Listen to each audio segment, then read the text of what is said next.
Good afternoon.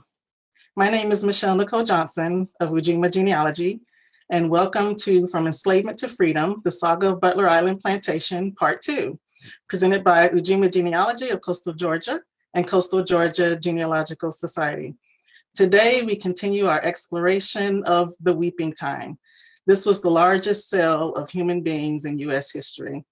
This tragic event took place 162 years ago this week in Savannah, Georgia, and the people who were auctioned were from the Butler Island Plantation in McIntosh County, Georgia, and Hampton Plantation on St. Simons Island, Georgia, in Glenn County. These were enslaved men, women, and children. They were families who were owned by the Butlers, whose patriarch was Major Pierce Butler, one of our country's founding fathers. They had lived on their island plantations for generations, as the Butlers seldom sold people. So on 2 rainy days in March, families were ripped apart on the auction block. We hope you've had the opportunity to view part 1 of our presentation. It is available on our website at www.ujimagen.org. That's UJIMAGEN.org. And it includes a presentation by genealogist Brian Sheffey, as well as an interview with Butler Island descendant Tiffany Young. And Brian and Tiffany will both be joining today's speaker and me live after the presentation for a Q&A, so please take good notes and ask questions in the comments section. Adolphus Armstrong of Ujima Genealogy is our chat manager, and he'll be monitoring your comments today.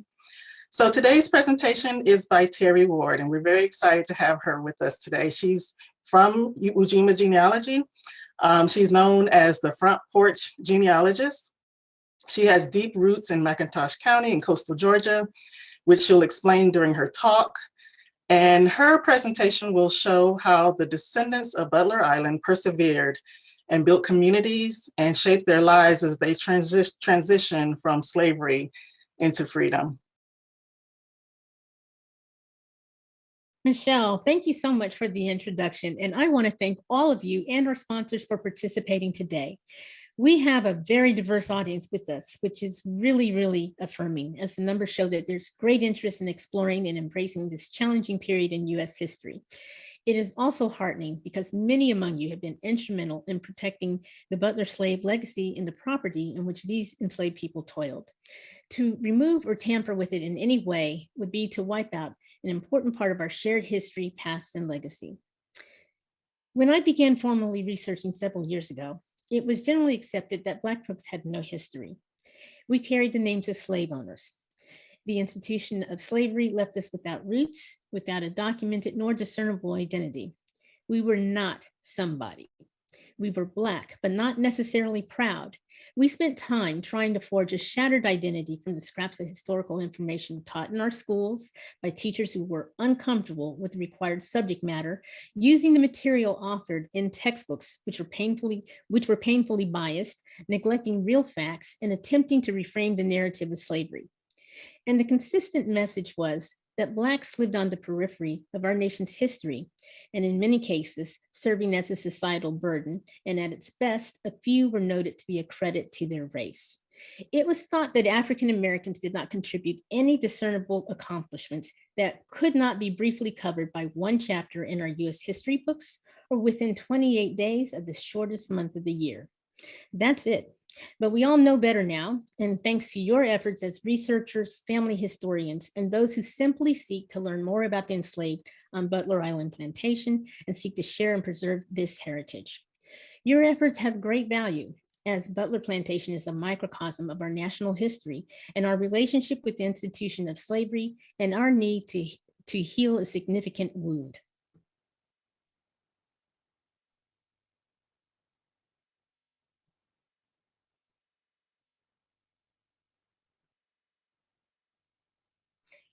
And we all understand the importance of a strong identity. It builds self-esteem. It allows us to dream the grand dreams. The eloquent and brilliant writer, James Baldwin, put it simply and concisely. Know whence you came. If you know whence you came, there's really no limit to where you can go. And the simplicity of these words strike hard at the hearts of African Americans because we're always struggling to affirm our roots and craft a solid, healthy identity. Even with all the resources we have today, we're still in limbo, just as those slaves who were separated and sold away in 1859, still trying to reconnect with family lost after emancipation. We are no different.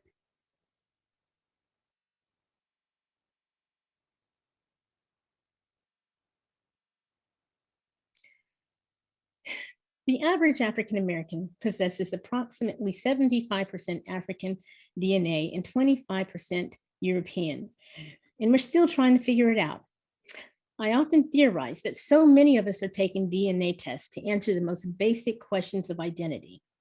As Americans, we tend to compartmentalize our history as if parts of it belong or apply to specific populations only, ignoring that these events are a part of the grand tapestry woven of many ethnicities and cultures that the United States has come to represent. The history books say one thing, but the DNA does not lie. It shows that we're sharing more than a peck of rice. My ethnicity report, like many others of African descent, reflects similar ranges of mixed racial ancestry, yet few of us who research our family lines can easily or comfortably explain our ties to those who enslaved our families and the complex and layered history we share. Butler plantation slave history provides us an opportunity to do so.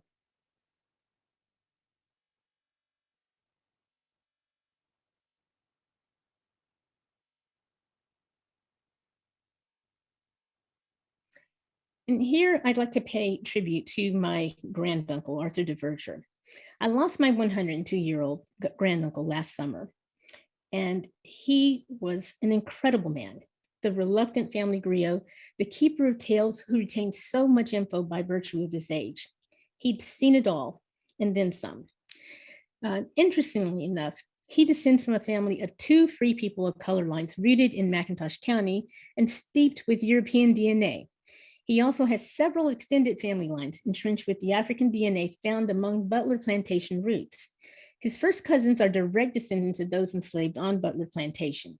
We count among our clan the Fergusons, the Hudleys, the Palmers, the Bryants, and Coffeys, who are all direct on Butler slave lines, which were inventoried in 1859. Then we also account several matrilineal lines from women who lose their maiden name upon marrying outside of the original clans. And here we find a wide network of surnames intricately tied to the plantations. These are the Youngs, Skippers, Reeds, Jacksons, Baldwins, Hutchersons, Lotsons, and Armstrongs. My uncle also represents the third generation away from those who were enslaved, and his DNA results display a relatively high admixture of African and European ancestry. And surprisingly to me, it's almost 50-50. He and his first cousins, uncles and aunts, represent generations whose stories got lost as the nation tried to erase, minimize, or marginalize the impact of the African American experience in our history.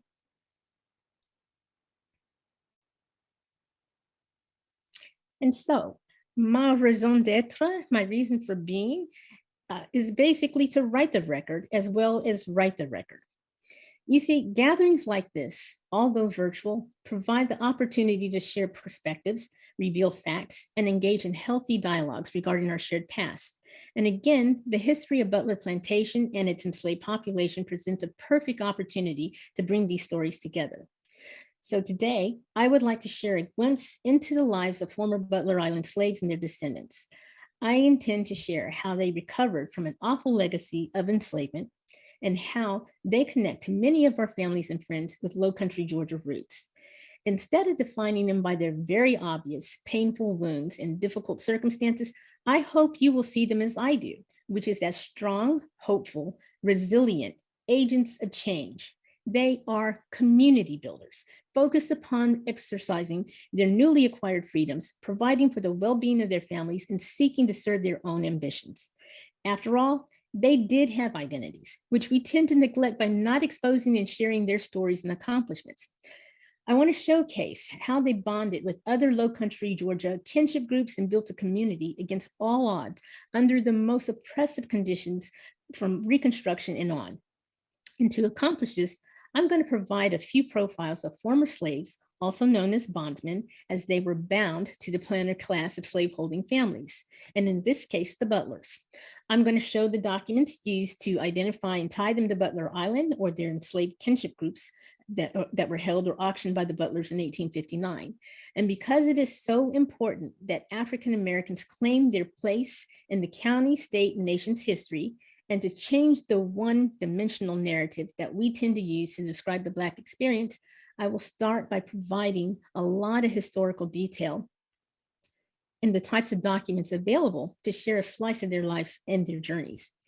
And I'm inviting you to discover with me how these former bondsmen created a community to nurture their fondest dreams, to not only establish a community at home, but to safely venture out while supporting and nurturing the aspiration and needs of others.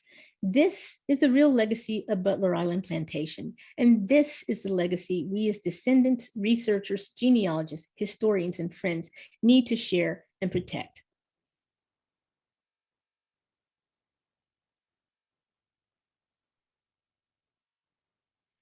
And so, just like that, sold to the highest bidder.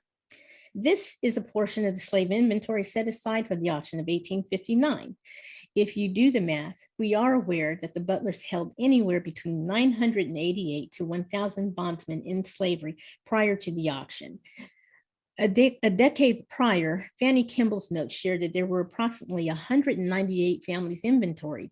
So by March 1859, half of them, or approximately 436 slaves, were listed to be sold away during the weeping times. And then, if sources are to be trusted, approximately 200 of those auctioned would end up owned by a slave trader by the name of Thomas Pate. That would be leaving the other 236 or so to be divided and dispersed among new owners locally, statewide, and from other southern states. By 1860, the Butler estate counts approximately 500 remaining slaves.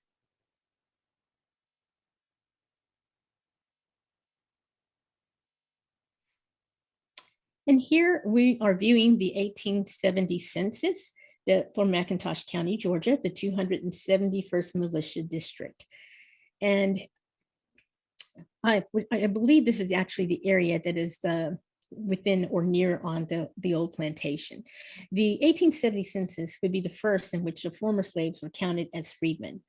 In McIntosh County, they're enumerating a Black population of 3,870 freedmen, and that's in contrast to the white population at a ratio of somewhere between 5 to 1 or 4 to 1, depending on your sources. But among them, we're finding several fragmented families of Butler Island slave ancestry. And I emphasize fragmented because we know of the sale. But now we see that these freedmen have surnames. They're forging new identities, and we see them claiming occupations versus titles associated with their enslavement.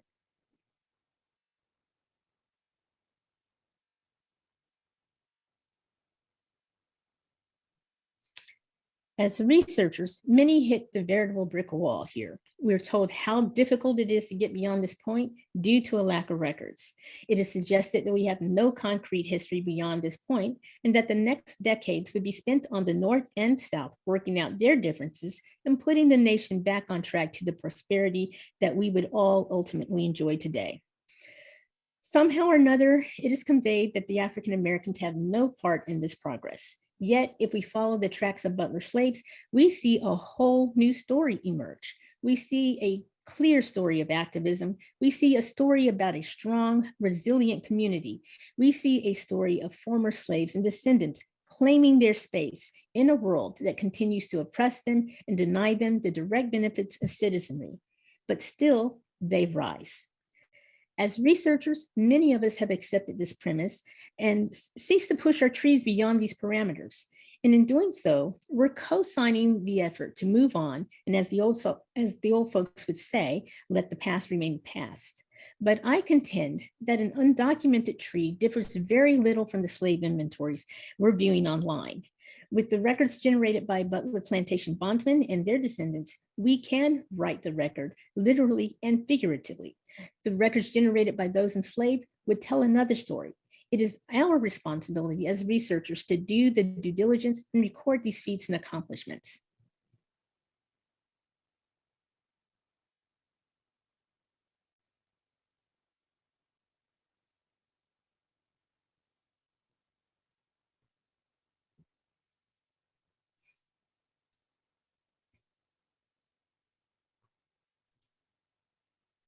Let's bear with me a second. So here we're going to go ahead and start with their activism. And I'll be talking about activism quite a bit, but it is the key block to building a community. And the former slaves quickly discovered that they can't stay in a shotgun shack or the old slave quarters and accomplish anything. They are now free. And Butler slaves would emerge as some of the community's most ardent builders and protectors of the emerging African-American community.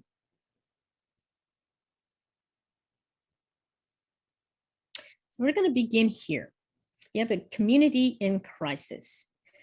And I'd like to begin exploring the journey of these former slaves by focusing on crisis, because crisis is very familiar to Black communities then and now. And in this case, we're viewing the content of a letter written to Sarah Butler Wister, and she's a daughter and heir of the late Pierce Mies Butler. Upon reading it, you can sense the urgency as the writer solicits help. He writes, I sent per telegraph that the Superior Court is in special session trying the colored people charged with the killing of Mr. Townsend and those for riot. The colored people that belonged to you are charged. And again, I emphasize belonged because he's really leveraging that relationship that they once had and established long-term. And then he provides the names highlighted on this slide, which I have here in red. They are names that researchers have often viewed on the original inventories associated with the old plantation. We find the names of Renty Young, son of Isaac, Simon Devereaux Jr., son of Simon Sr., Andrew Young, the grandson of Captain Caesar, John and Richard Coffey, sons of Nero, Marshall Dorsey, son of Amos, William and Jack Cooper, grandson of old Tony Maxwell, Kit Alexander, old Carter Williamson, and Dan Wing. The letter is written by Ferdinand Meshach Mann, who is the rector of St. Cyprian's Church in Darien, Georgia. He is also the husband of Mary Alexander Mann, who has quite a pedigree among the formerly enslaved at Butler. Mary is the daughter of Daphne, a slave who managed to avoid the auction block, and probably because of her connection to Roswell King, who is her father. Roswell King Sr. and Jr. had served as overseers to the Butlers for years, and they each sired enslaved progeny with a number of enslaved women. Mindy was the name of Mary's mother. And while I know this is a lot to recall as I spiel this all out, I'm asking you to take note of a few of these names because we'll be returning a few times to these remarkable Butler family lines as the story of this community unfolds. Reverend Mann ends his letter by stating, no one was killed nor injured, but they are in deep trouble.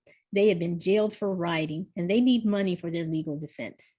And so with this note as our anchor, let's move on to the drama.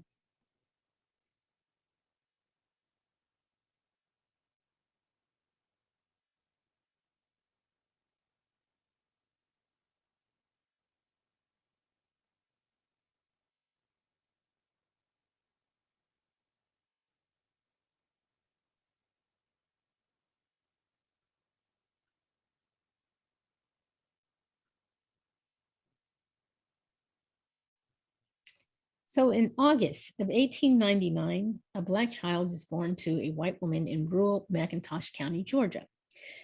And 1899 would go down as a very pivotal year for McIntosh County. And with the birth of this child, all pandemonium breaks out. The accused rapist was a man by the name of Henry Delagal. He immediately turned himself into the authorities, and they insisted upon removing him from the county for safekeeping. Now, McIntosh County Blacks took that as code for lynching, which was happening at disturbing rates all across the state. So they acted by taking up arms, circling the county courthouse and jail, which is the very same little courthouse located today in front of the First African Baptist Church in Darien. The Townsend, who was referenced in the letter, was a white man who had deputized himself to aid in rounding up and arresting the insurrectionists. He met his death at the hands of one of Henry's sons, who they had accused of being an agitator, stirring up all the protesters as he advocated for his father. And from there, everything goes downhill.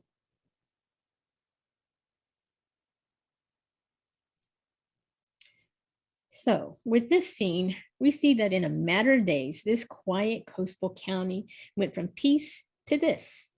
Black protesters were in the streets exercising their Second Amendment rights, and they're hoping to avoid a lynching and providing a fair trial for one of their own. And on the other side, the state militia is camping out to enforce a curfew, round up protesters, allay the fears of the white community, and maintain the peace. They're at cross purposes. The sheriff was unable to safely transport Henry and his family from the local jail until the governor sent in the state militia to provide a safe passage to another county where they would arrange and secure a trial for the accused.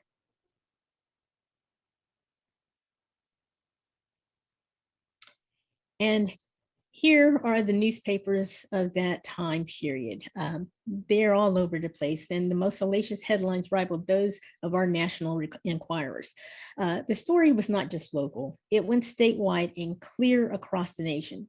And so for the next 3 to 6 months, everybody is riveted by the situation in Darien and the impending race war. It was all that was talked about.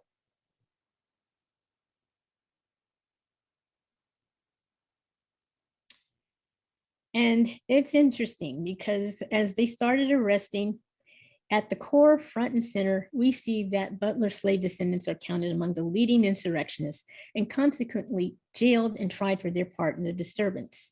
Sarah Wister, the former mistress of the plantation, raised money for the defense of her family's former bondsmen and the defense of the Delegals. And miraculously, the justice system prevailed. And Henry received a fair trial. He was acquitted, and he actually lived to tell the tale of his innocence. His sons and several of the protesters were not as fortunate. They did end up being jailed.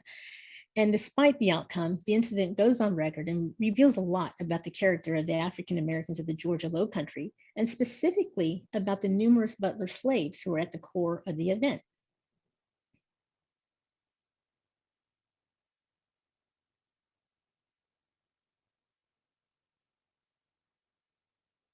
And we did find a couple of people before moving on that you'll recognize. There are 2 women in here among with all the men. They were jailed. They made no distinctions, but you'll see a lot of familiar names.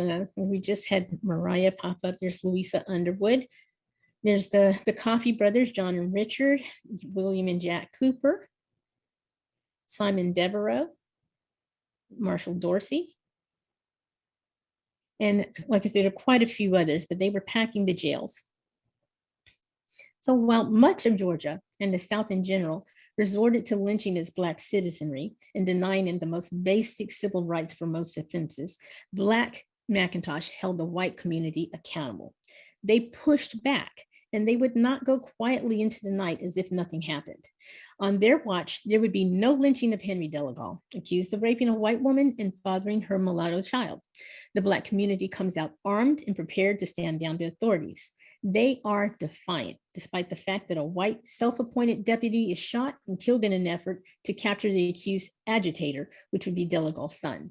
And they express no apparent fear of the very real consequences that could potentially take place.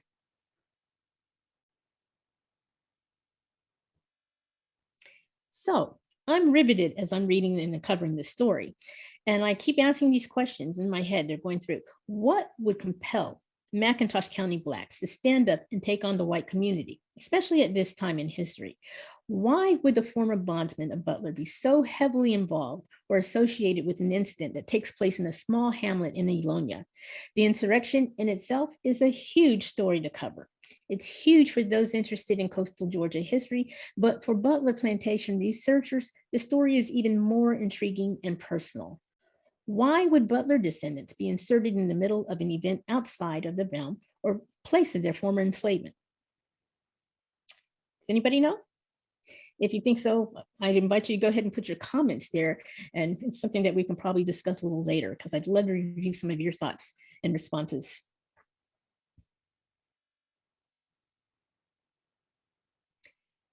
But for me, it's a simple answer. The simple reason is twofold, and we can apply our best research instincts to respond to these questions. Seasoned researchers and genealogists are always looking for FANS, which is a research acronym that stands for Family, Associates, and Neighbors. Our ancestors always had FANS, and you are looking at the next generations of family, associates, and neighbors associated with the oldest lines of Butler slaves in that letter. And as you document your ancestors, whether they're Butler slaves or not, You should minutely observe their interactions with the people with whom they're associated until you can determine a relationship. Their involvement in the insurrection shows us that Butler descendants had now married or engaged with other lines off the island, and some had migrated into neighboring communities between the island and St. Simon's where they were once enslaved. And they now have emerged as one voice, loyally unified into a cohesive community. The riot and insurrection is personal to them. They are involved. They are committed to seeking Delagal's justice, just as their extended family is, or just as their community. Butler plantation slaves with their large extended clans are all uniquely bonded, already primed to build community. Unwittingly or not, they are community builders. And in this particular case or milestone, no one was going to breach the rights that they had exercised for at least a generation or two now. So that somewhat answers the why. And the how is a little bit more steeped in history. And I'm going to give you a lot of historical detail as I promised you earlier. But bear with me, the info will help you to understand the journey of these Butler ancestors more clearly. And again, you can't walk in their shoes, but you do stand on their shoulders, and you'll be better prepared to understand how you arrived in the place that you stand, enjoying the rights and freedoms you have today by observing their trajectory forward.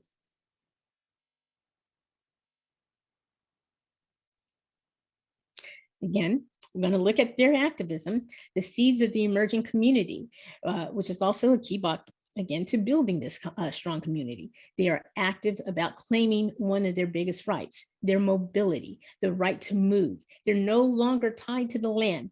There is an African-American migration away from the places in which they were enslaved, and they focus on acquiring their own property, which is kind of ironic. Former property, owning property.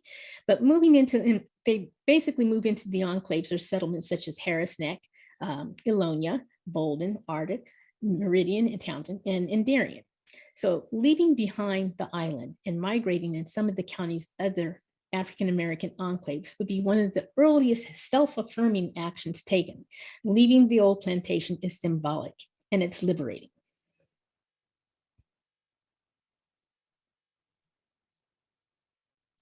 At the community core, we have faith, labor, politics, and education. These are the foremost concerns of the Black community and the building blocks. Then the focus on these building blocks would bring forth a thriving coastal community by the turn of the century. And I'm going to show you how.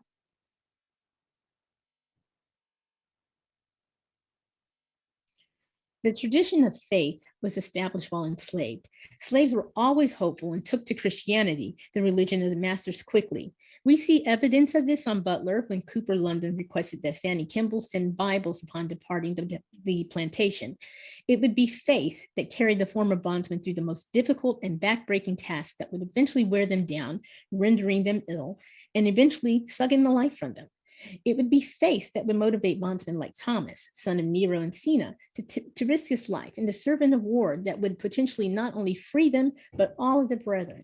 It would be faith to drive this community to build a church and serve in the congregations of many others.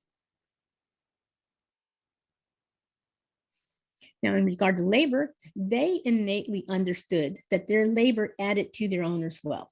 We see Butler slaves not only building their owner's wealth, we see evidence of Butler slaves building the wealth of the county, the wealth of the state, and ultimately contributing to the GDP and wealth of the nation. Their faith tells them that this is their God-given duty, that this is what they are born to do. And the most observant among us learn from their experience that all society and all conflict is generally based upon who will labor for whom. So in saying this, I do like to advise young people to figure it out early, because either you build your own dream or you end up building someone else's. And Butler slaves understood this in their own unique, innate way. The concept of free labor also, which accorded an individual the right to choose who you would work for, when and how, would be negotiated, and a very welcome change to break with the past.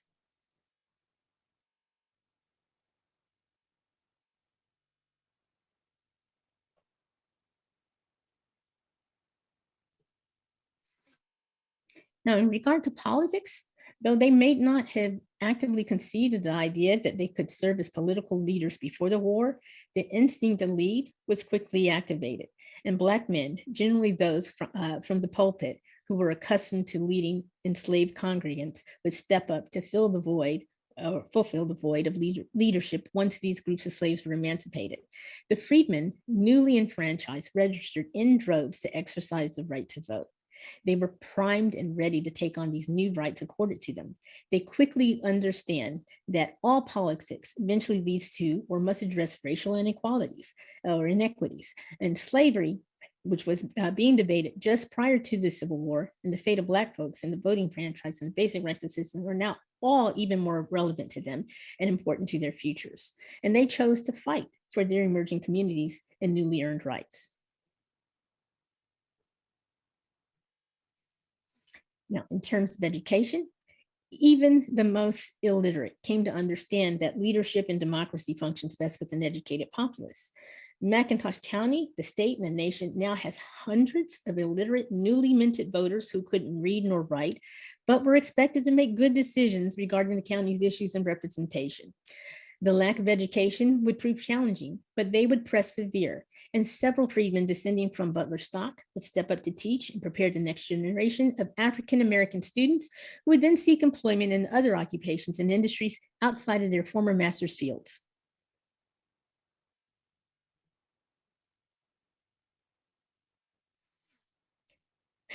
Butler slaves could not have aspired towards any of this had the war not been fought by some of their bravest. And we have here Thomas Baker, son of Ned and Sina, chattel number 423 and 24.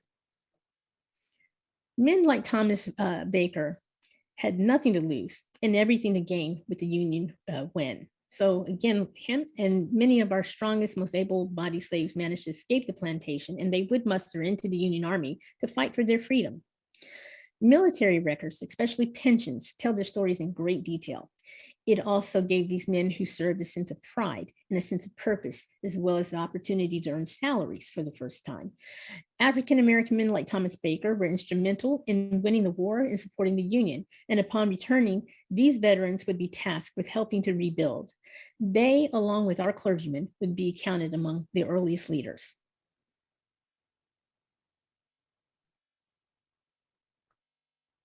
Now, we're looking at a Freedmen's Bank record here.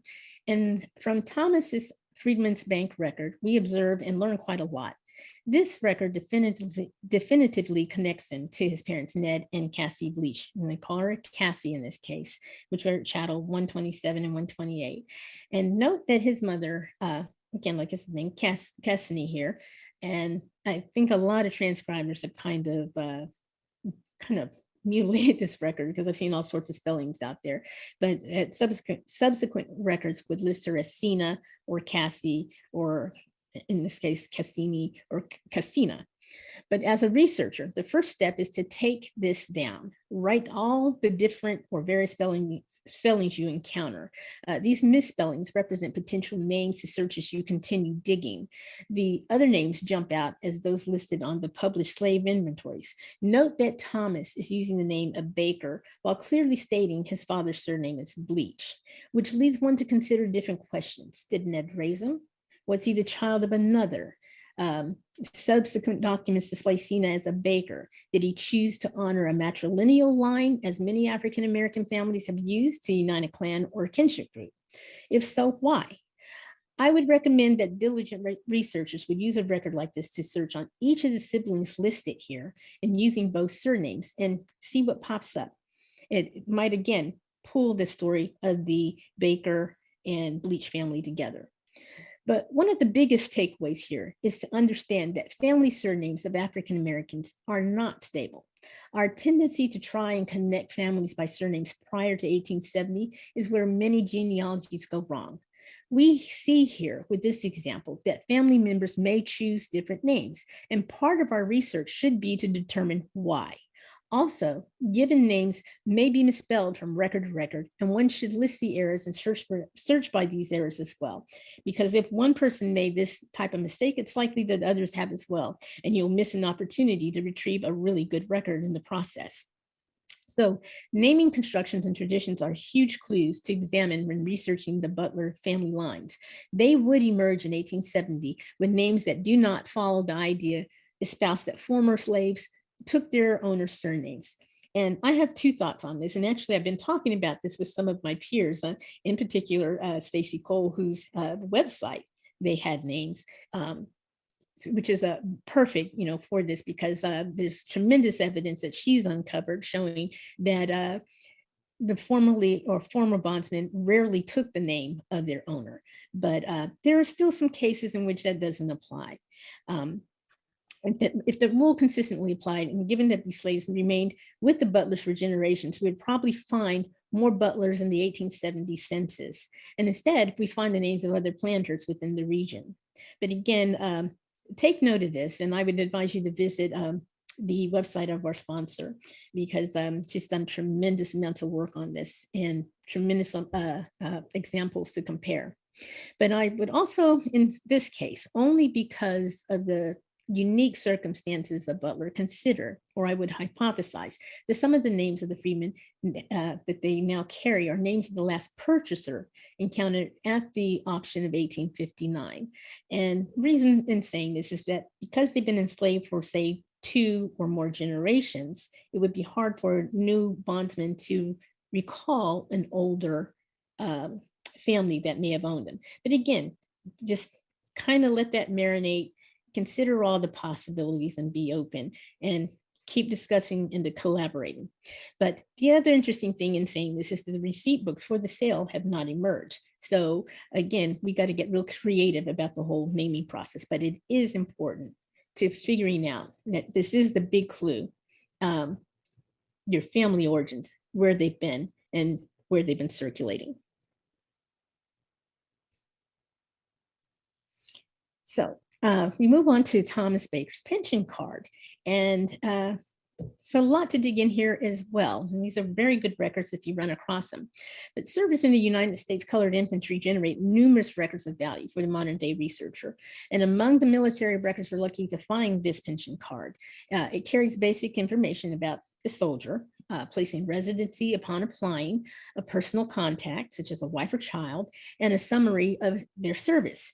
In this case, the card isn't a perfect match, as it lists a different company within the 21st, but it should still be viewed for other details before counting it out as our same Thomas Baker. And I say that because, again, some of these records were taken quite haphazardly, and you'll see this differences. I've actually seen them firsthand on a number of records that I've aggregated.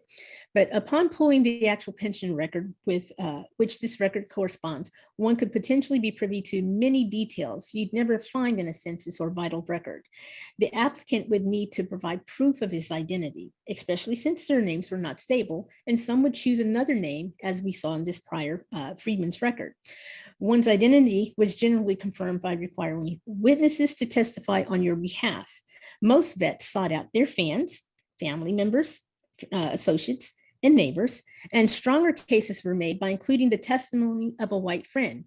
These applications could potentially confirm the names of, and really distant details, like one's grandparents in some cases, but specifically one's parents, a place of residence, physical descriptions, and details regarding their health or any types of injuries they sustained.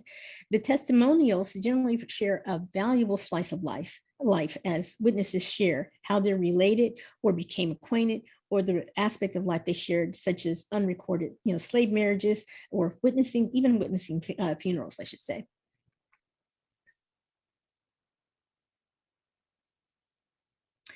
And there's this old saying that pictures are worth 1,000 words, and we get a good sense of that by viewing the images here. We see a numerous number of skills or crafts on display.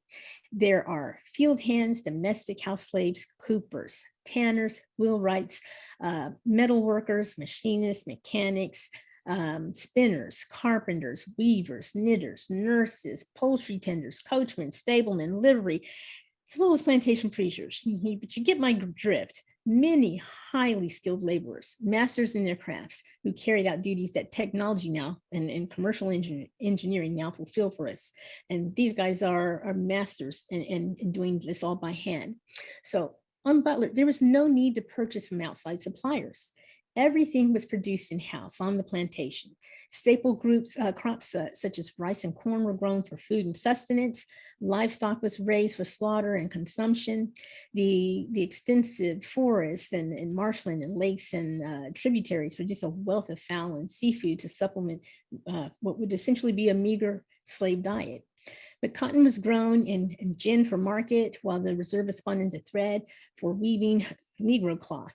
And tanners took animal hides and produced the leather for shoes to be worn during the harsh winters. Every type of laborer needed in a thriving community existed at Butler Plantation. Every slave had a purpose and was carefully trained in the areas of the skills they were expected to carry out. So what we're looking at here is that Butler Island Plantation is a well-oiled machine. It not only is the source of great wealth for the Butlers, but it is envied for its efficiency and prosperity by other slaveholding families. Everybody wants to be Mr. Butler. So prior to Butler's bankruptcy, which led to the auction known as the Weeping Times, Butler was considered the 9th richest man in the country. Butler slaves were proud of their association with such an esteemed family, and they strived to produce product, not only crops, but even new babies, new property for their owners. They understood their well-being was tied to their owner's well-being or financial health. And in this way, they were driven to stave off the potential sale of their own family. So slaves named by occupation, and we see it in the inventory, like Cooper London, Driver Morris, Fisher Harry, Shoemaker Bill, and Renty. And again, as I pointed out earlier, these names, at least the nicknames or the occupation names, fall to the wayside once they are emancipated. But again, there was no need to make any purchases outside of the plantation because everything was made on site. The emancipated slaves of Butler Island thus were well skilled and would channel and use these skills for their own behalf after the war.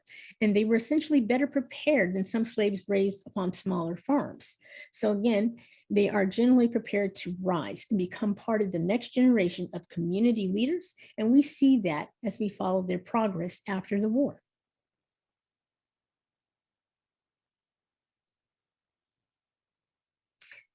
I like the phrase, and I don't used to hear old people say it all the time, bloom where they're planted. And this is the spiritual directive guiding the conditions of slaves. Butler slaves had innately made it their creed. They were born slaves, and most never questioned their condition of enslavement or the harshness inherent in their lives. They were consequently very resilient and tough in mind and spirit because they couldn't be anything else. It's a world in which only the strong will survive. So like many Southern towns, Darien had been reduced to rubble after the war, and it lay in devastating ruin, having been burnt by orders carried out by the 54th United States Colored Infantry.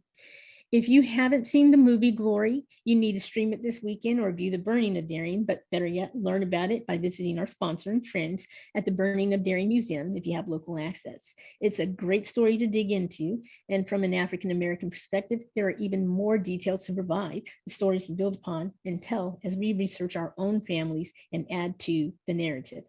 The documents are there if you're willing to sift through them.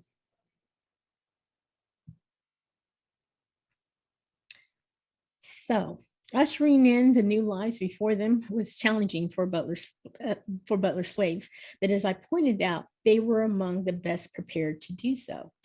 Most slaves desired to get off the old plantation and live more like their former masters. They understood the challenges, but they were driven to take their shot, even if it came from the risk of alienating their white neighbors, as it often did, and especially as they acquired a little something, whether it be land, farm tools, livestock, or a nice crop. The white community sought to reframe the narrative and holding on to the idea that enslaving their bondsmen was the best thing that ever happened to them. You know, they were no longer heathens or Christians. It was just, you know, sunny. And we see that in this article here, in this corner. But you'll read a multitude of articles like that, and what we're actually looking at is the start of reshaping the narrative for history. Because again, the conquerors or those that vanquish the others will actually write the history. So that's again deeply ingrained now in American history, and it's a narrative that we have to make a point of changing. course, with our research. And here I have Liverpool Hazard, and some of you may have run across Liverpool. He would serve as a bridge between the old and the new. The history books and newspapers would describe him as an old school darky or a relic of the good old plantation days. And of course, that elicits offensive imagery, but again, I would encourage researchers to look beyond the surface and try to understand the complicated role an individual like Liverpool plays for descendants and researchers. So despite a lack of education, he managed to eke out a decent living by relating the details of his enslavement and life with the Butlers. He told entertaining stories, folk tales, and sang songs that would serve to inspire the emerging Black writers, artists, and performers who sought to either distance themselves from this type of image or to embrace it, or to better understand our culture and to share it in a form that is more relatable or even new. So telling his stories in the Gullah dialect, I would also contend that it helped to preserve the language and the link to the African past. So although we may question and struggle to understand the paternalistic relationship to his former owners, Liverpool is a transformational figure caught between change and progress. Every community has such figures and they should be valued. So remember these former slaves because they did the best they could with what they were given, and which really wasn't very much.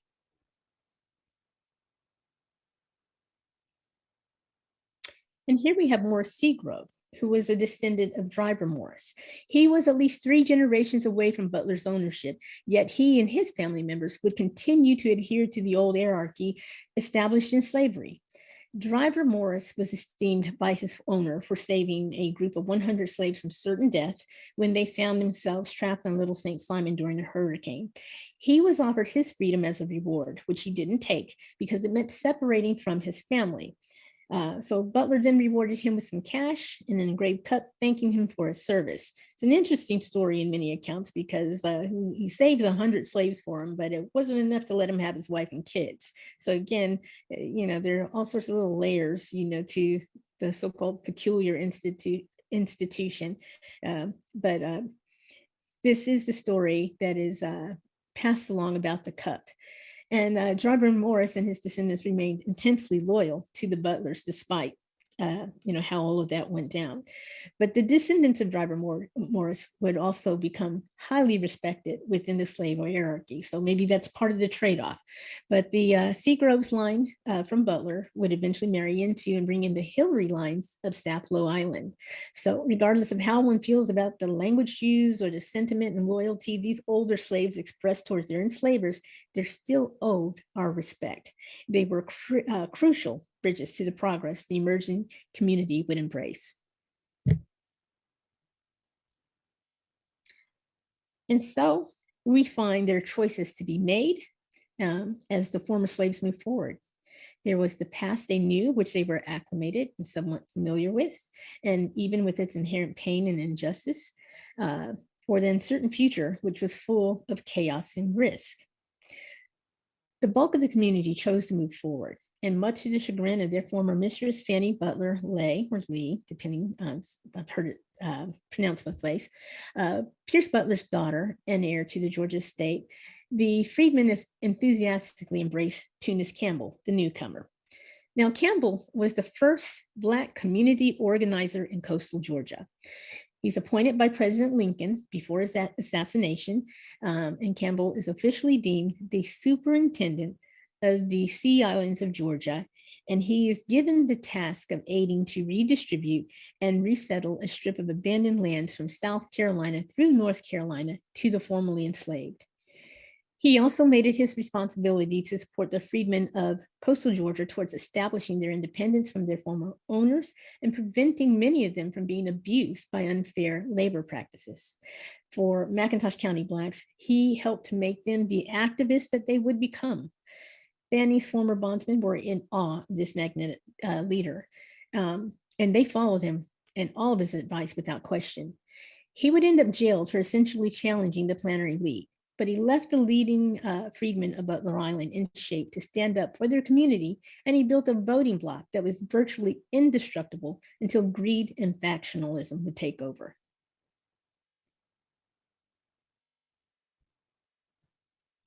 And here we're looking at a labor contract. And this, again, referencing Tunis Campbell, this, he actually helped them negotiate fair labor contracts, which is a big deal. But Butler plantation labor would be leveraged for cash and sustenance in the ever evolving change that would ensue after the war. And this is a page from a contract negotiated with James Wynn. And on it, we find the former Butler slave Morris with his wife, who unfortunately is unnamed. But next to him, we also find Zach Mann, who transcribers have erroneously recorded as Jack. Below him, we note a Flora man, and these are the in-laws of Mary Alexander, daughter Daphne, who bore a child for Roswell King, the notoriously cruel driver that was employed by the Butlers and fathered several children on the plantation, and quite possibly off the plantation as well. But the labor contracts confirm your ancestors' employment. Basically, it's his first real job, real paying job. They establish their location or the area in which they reside, as well as in many cases, they highlight potential kinship groups also, because what I've been noting is that the head of the household, male or female, would generally cut deals for the entire family. So these amazing Reconstruction era documents can really help to identify family members and kinship groups, and there are amazing details and stories to be gleaned from these contracts. At times, the wages earned are recorded. Sometimes the labor would take portions of the crop, living arrangements, food, and clothing. But again, they're very unique documents in that they share a slice of life that you would not get just by looking, say, at a census.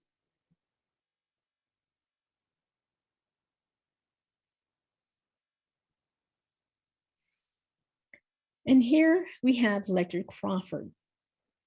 And upon making this discovery, this is one of these pieces of research that made my heart glad, even though I'm not directly related to him. But history is made by many, and we only acknowledge a few. So for me, Crawford is one of the most underrated and underesteemed former slaves of Butler Island that, again, isn't really documented. But Crawford started out as a Campbell supporter, eventually breaking with the leader under some sketchy terms and circumstances when the charismatic leaders start getting into trouble too often. And Lecter actually was jailed with him at one time, and I guess that was one time too many. But after Campbell fell from grace and was imprisoned after an intense effort of the planter elite to take him out, which they were just fixated on running him out of town and breaking his influence over the coastal blacks. But Crawford would emerge as the benefactor and leader of the Black Republicans in McIntosh County, which was the position which should have been given to Hercules Wilson, who they were grooming as the protege. And Hercules Wilson was a Spalding slave. And they were expecting him to fulfill that slot after Campbell was in jail. This is an intense period to study. And if you have the time, whether you're related to any of these politicians or not, it definitely merits further dialogues. And, again, even with Crawford, I have over 200 pages of notes on it. So it's a story that's definitely underserved and needs to be discussed in our communities more.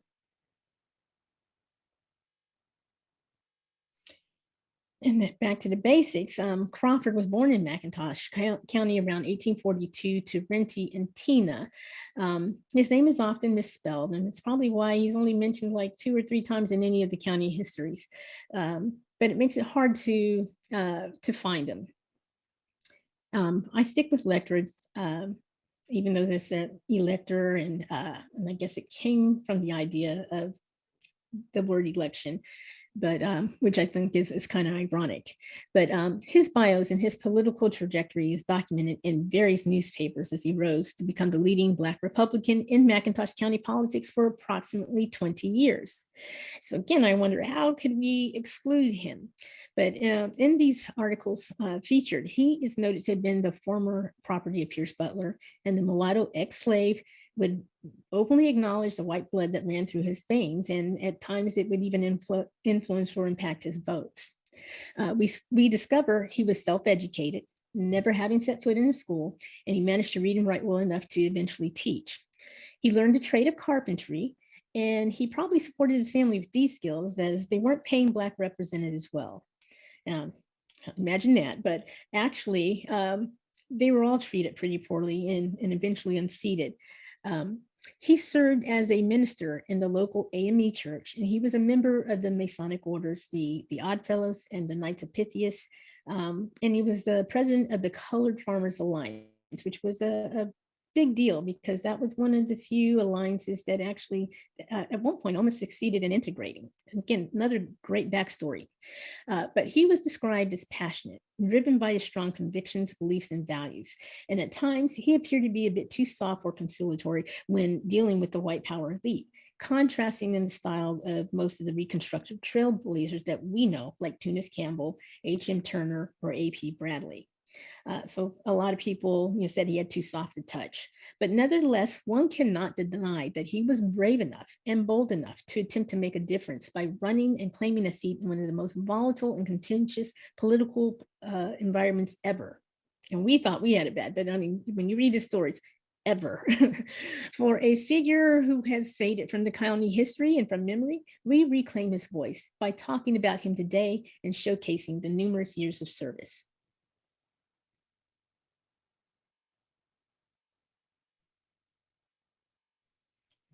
And this is a unique courthouse document that I ran across. Basically, I used one of the newspaper clips to direct me to this document. I knew it had to exist based on the information that I was reading. So basically, he contested the election results and he actually formally petitioned the state. So again, when I hear people say, well, he had a soft touch, this does not sound like a man that didn't have a lot of bravery and courage. So we see here Crawford, the incumbent, runs against C.M. Tyson, who's a Democrat, for state representative, and he loses. It's a very small margin, and Tyson takes the win by about 50 votes, garnering 297 to Crawford's 240. And some say that a vote in support of providing pensions for Confederates, which Crawford was for. He wanted the Confederates to be included when all the money was being doled out, and he gave them pensions, while a lot of staunch Republicans said no. So he aided in derailing, they say it aided in derailing his campaign as he had alienated some of his Black voting bloc, their interest and support. But Crawford stood up for his convictions and pushed back on the criticism by claiming, "I'm proud of my vote. I would not hesitate to repeat it if given the opportunity." So the 1888 election is the first time that a Democratic candidate is seated in the state legislature for McIntosh County in 12 years. And again, we're looking at that voting bloc that Tunis Campbell helped to build. It was, they couldn't penetrate it. So Crawford cries foul, and he claims that the election was rigged. So again, to take on a white man and formally contest an election, like many Butler descendants, we see this isn't a man without a backbone. He shares the courage and spirit we see among many Butler slaves.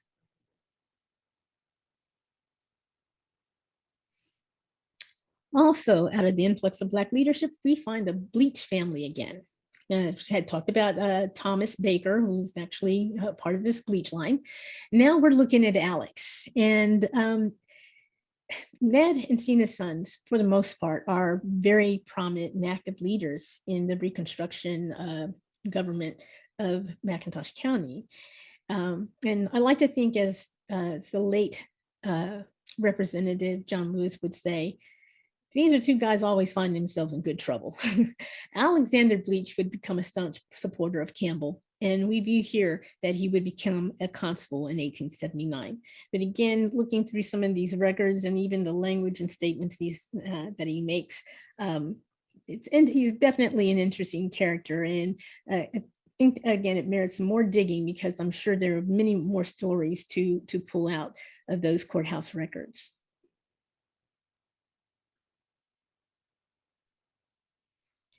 And here we have Ephraim Bleach, believed to be his brother. He does not appear to be listed on the slave inventory at Butler, yet his age suggests that he should be there. He also pops up in the county records quite a few times, and on the surface seems to be up to no good, just like his brother. But upon closer inspection, we find that these two are always fighting to progress the Black agenda espoused by Campbell and other African-American legislatures. So interesting note, while he's not on the inventory, there are two notable gaps on the 1859 list, and he may be among those whose families or whose names were omitted. But lastly, I want to update my Moran researchers and descendants. Ephraim marries into the line of Mifflins, connecting Morans as extended families of Butler Island Plantation descendants. So we are part of the fans that I mentioned earlier. And I know that I got quite a few of you registered today. So that's a little tidbit to look into for your trees. And we also have in the realm of politics, Dandy Stewart.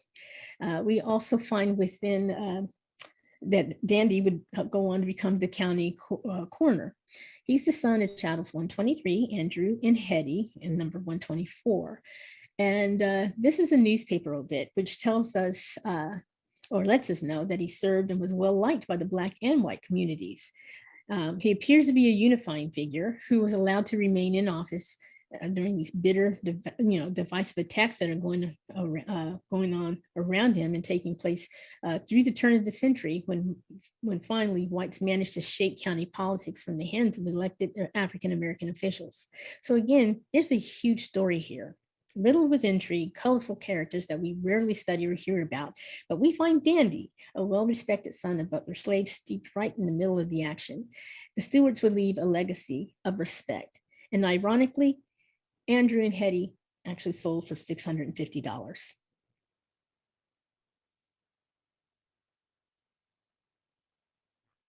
Now, the Stewarts were sold in a group of 4, and you're looking at Dandy, the coroner here, is not listed because he's younger than Carrington, which is the youngest child in this group. And this is actually like Corrington, but I had made the correction because, again, it's part of the issue why we can't find our families, because all these misspelled names. But again, Dandy the coroner is younger than Carrington and thus not on the inventory. But documents like this probe record show that the patriarch of this family, who is, and Hetty, who is, actually acquired property and doled it out to his descendants. Sena Stewart here is noted on the inventory, and she would marry into the Alexander family, who descended from Roswell King and Minda, the slave who was not sold. So some researchers tend to dismiss families who do not carry one of the surnames listed on the slave inventory, but this would be a grave area, and this is a good example of why. Sena's descendants would introduce surnames such as the Rogers, the Robinsons, and Coopers, his direct descendants, incorporated into the Butler plantation genealogies.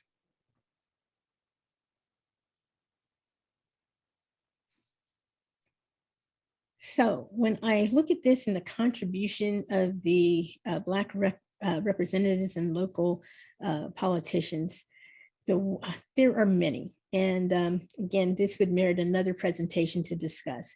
But if you walk away with anything from this presentation, know that it was education, education, education. The contemporaries who served with Crawford, Stewart, and the Bleaches and many others were not given credit for the Black agenda that they pushed in our history books. And I intend to cover these accomplishments, like I said, at a later date. But for now, what they accomplished in less than a decade is incredible. And in less time than a generation, they had managed to secure legislation supporting the education of thousands of Georgia Blacks. They worked to get the funding and materials for our underdeveloped classrooms. They saw to it that children and adults were able to acquire the education they so painfully lacked and needed. Schools at that time were private and generally for white males prior to the war. Their work would lead to and also support the education of white females, who were often just expected to marry and not be given a second thought. So if you acquired a public school education, you must thank these early African-American legislators who also fought strenuously for integrated schools, there are tons and tons of articles that support this. And again, it's interesting that we haven't quite worked out all the inequities in education, but they were on the forefront and they did quite a job in giving us the public school schools that we had today, at least access to a free education. Now, the voting block, and here we introduce William H. Rogers. He is the last legislator of African descent to serve. The voting block that was supported by the descendants of Butler slaves helped to keep Rogers in his seat longer than any other Black representative serving at that time in history. He would serve in office until Negro disenfranchisement was achieved statewide by the early 1900s after a long, long campaign to exclude Black men from office. So this is, again, a very interesting period in the county's history. And you can count on us revisiting this topic because there's so many parallels to, or lessons that should have been learned from that point to today.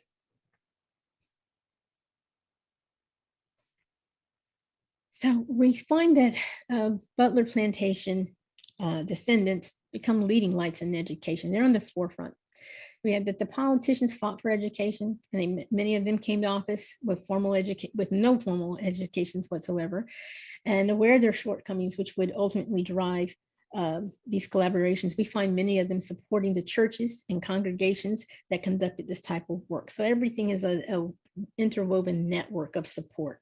Politics, religious training, and education are all collaborative efforts. We see quite a few descendants from Butler Plantation attending schools and returning to their communities to teach. Service is a word that would probably be used through most families. They all thrived and sought to serve.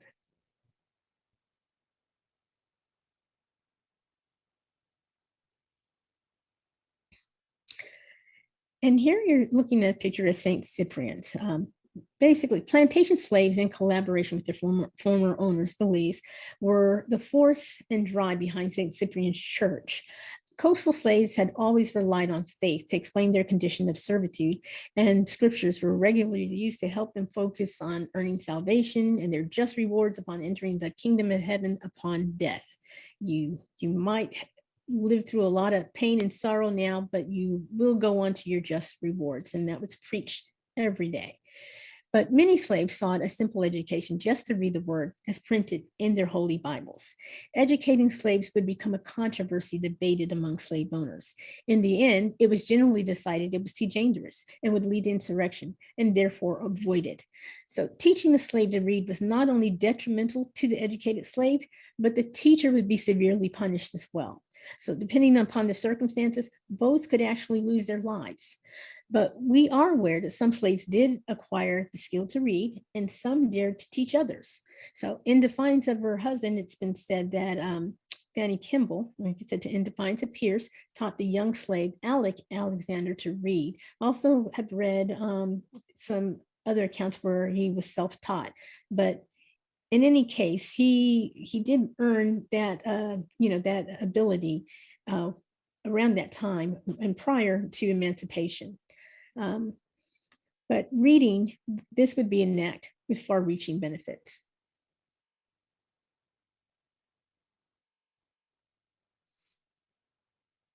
So here, the daughters of James, who was also called Alexander and Daphne, again, valued education, and it's a value that they pass along to their children, and they lived in that same way.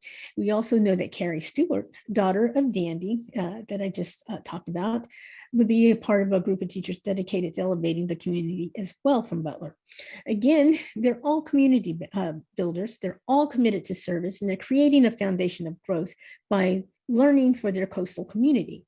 Education, especially a religious one accompanied with a religious instruction, would be a strong value entrenched in particular in the Alexander line. The man's school is run by former Butler Plantation slaves, basically Mary Alexander and her husband, Ferdinand M. Mann. And this is the same Ferdinand who wrote the letter that we started off originally. and she would run the school with her sister, Dora Jeanette.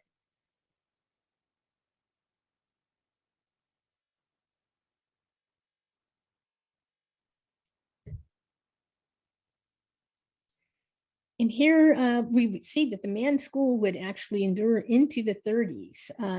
Education, again, became a family business for these enterprising educators. So here you're looking at a picture of Dora Jeanette with her students to which is my left, it could possibly be your right. And Mary Mann and Dora Jeanette are in the other corner picture opposite. The two sisters devoted their entire lives to educating children.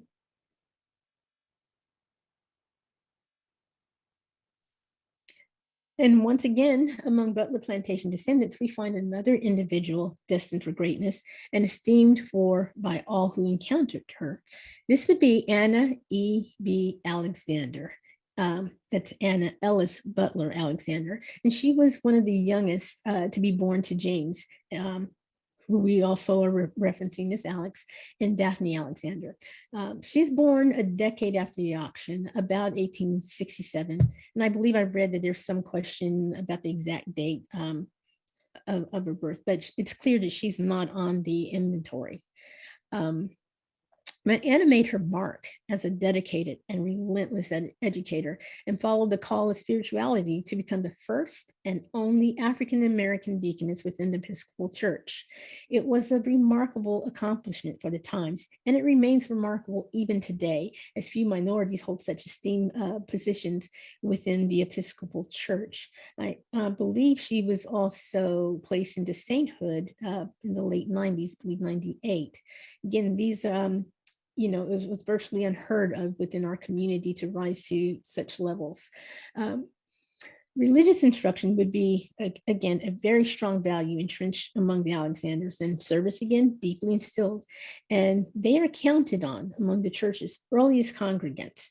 Her father, Alec, again, had been taught to read by Fanny Kimball, and it's apparent that this was passed down, and education became the value that she and her sisters would use to contribute to their communities.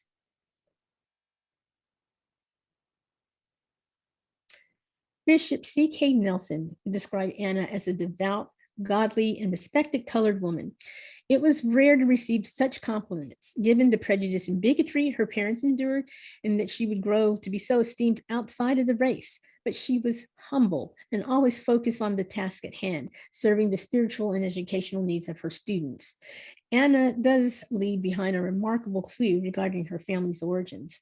In a biography, she is noted as saying that her mother's people were from Madagascar, enslaved and sold in North Carolina, and when they were carried to Georgia to reside on the Butler plantation at St. Simon's. So they probably remained at Hampton, which again, is noted to have more access, basically, and more mulattoes than you would see on the estate in Darien.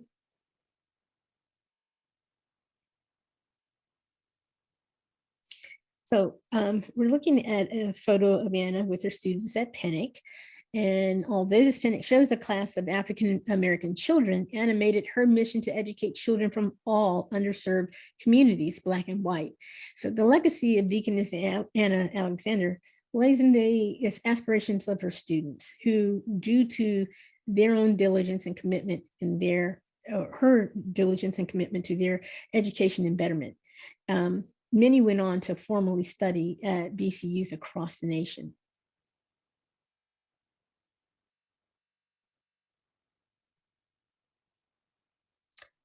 So Black children would attend school in local churches taught by missionaries until a wave of Black teachers would rise and teach their own. Among them, one finds Carrie Stewart Bailey, again, Butler descendant. She's the daughter of Dandy and Peggy Wiley. She was born after the weeping time, so again, you won't find her on the inventory. But from this document, which is a simple death certificate that many of us are collecting every day, we discover a few interesting genealogical nuggets. She had to require an education to teach, and she would have been among the waves of African-American students who went on to study. And Perhaps there's some evidence she went on to study in one of these early Black schools established to address the needs for African-American teachers in segregated schools. We also note her mother's name. She's a Wiley.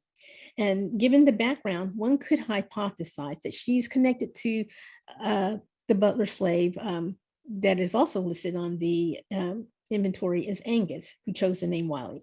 So there's a little bit of a chip for a nick in the old brick wall. But third to note, make note, we have John Buggs here. Looks like that's John Buggs that's signing this death certificate.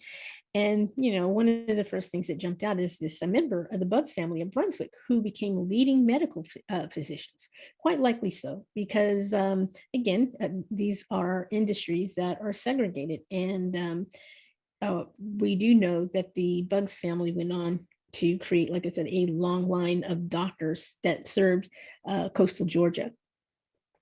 Also note, the Undertaker, he's a Mungeon, also a name associated with Butler Island descent. So she lays to rest in the city of Darien, which is likely, and she's likely to be an old mill based on there's a city of Darien cemetery, I believe. So that's probably the case here. But there's a lot of genealogical information to glean from this one simple record, which again ties her definitively, or I should say concretely, to Butler Island Plantation.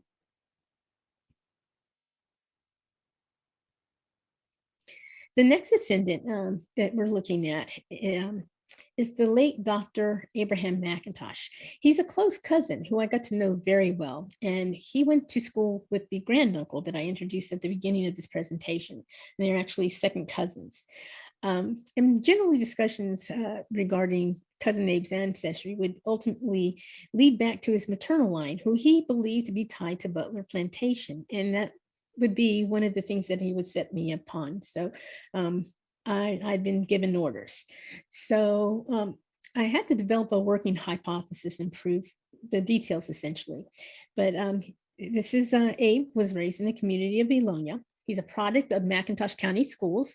And then he went on to Risley High School in Brunswick, Georgia. And from Risley, he went to Hampton Institute and on to Meharry College, where he studied medicine. He created a stellar career, which allowed him to support and continue his father's legacy of acquiring land.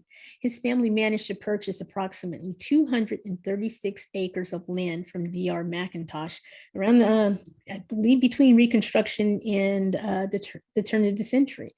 And they managed to hold on to it for decades, even to this day, which would have made Abe at the time, while he was living, the largest African-American landowner at one point prior to his death.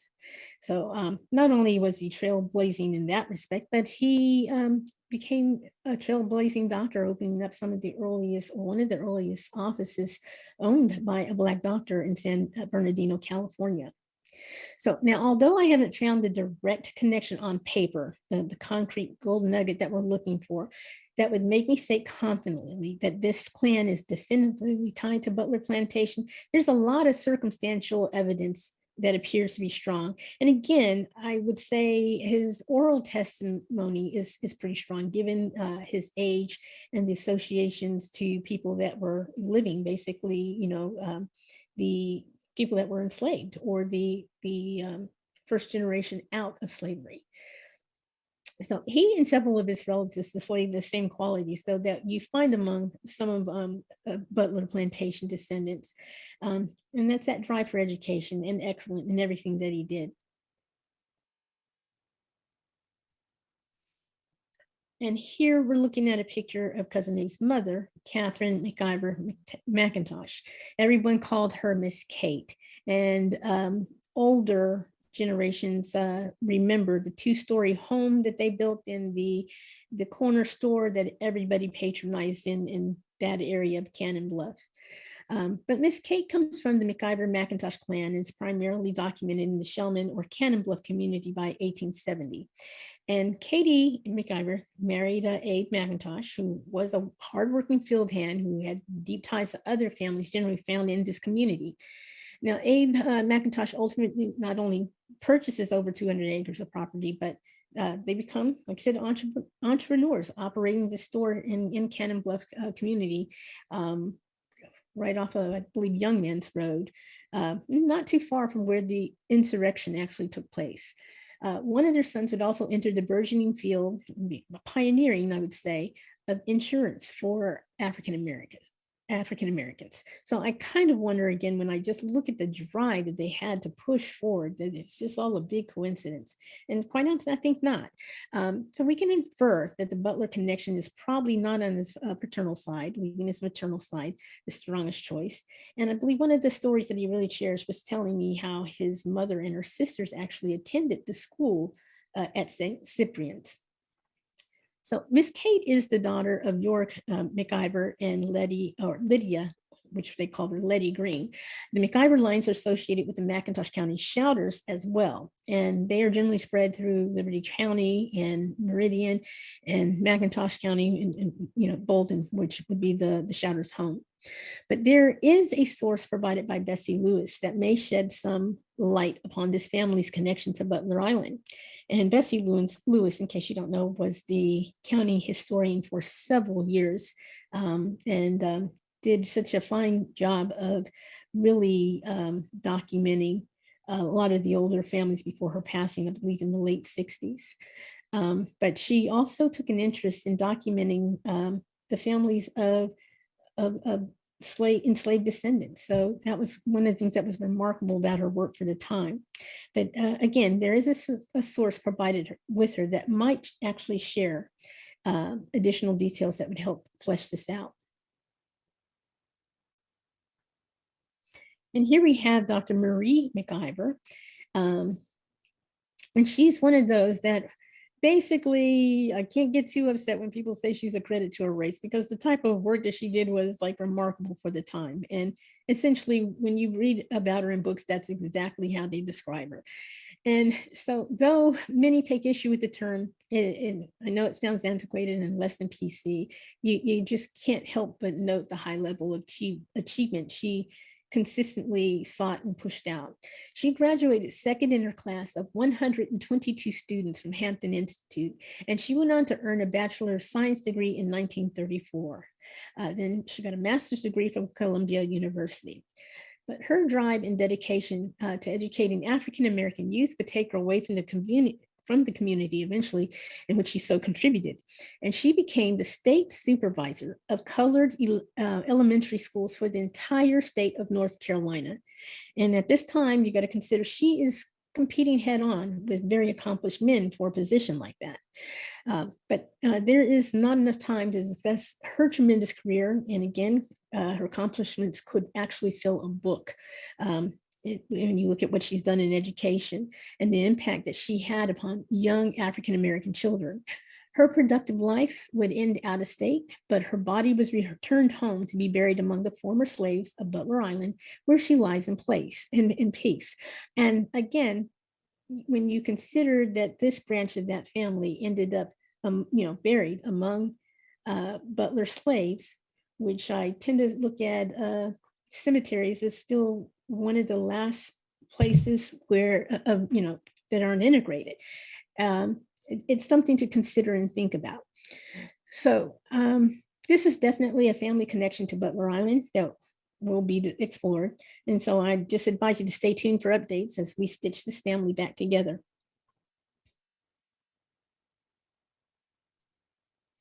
Now, if the McIver name resonates with you, it may be because some of you recognize it as generally associated with Liberty County and Meridian.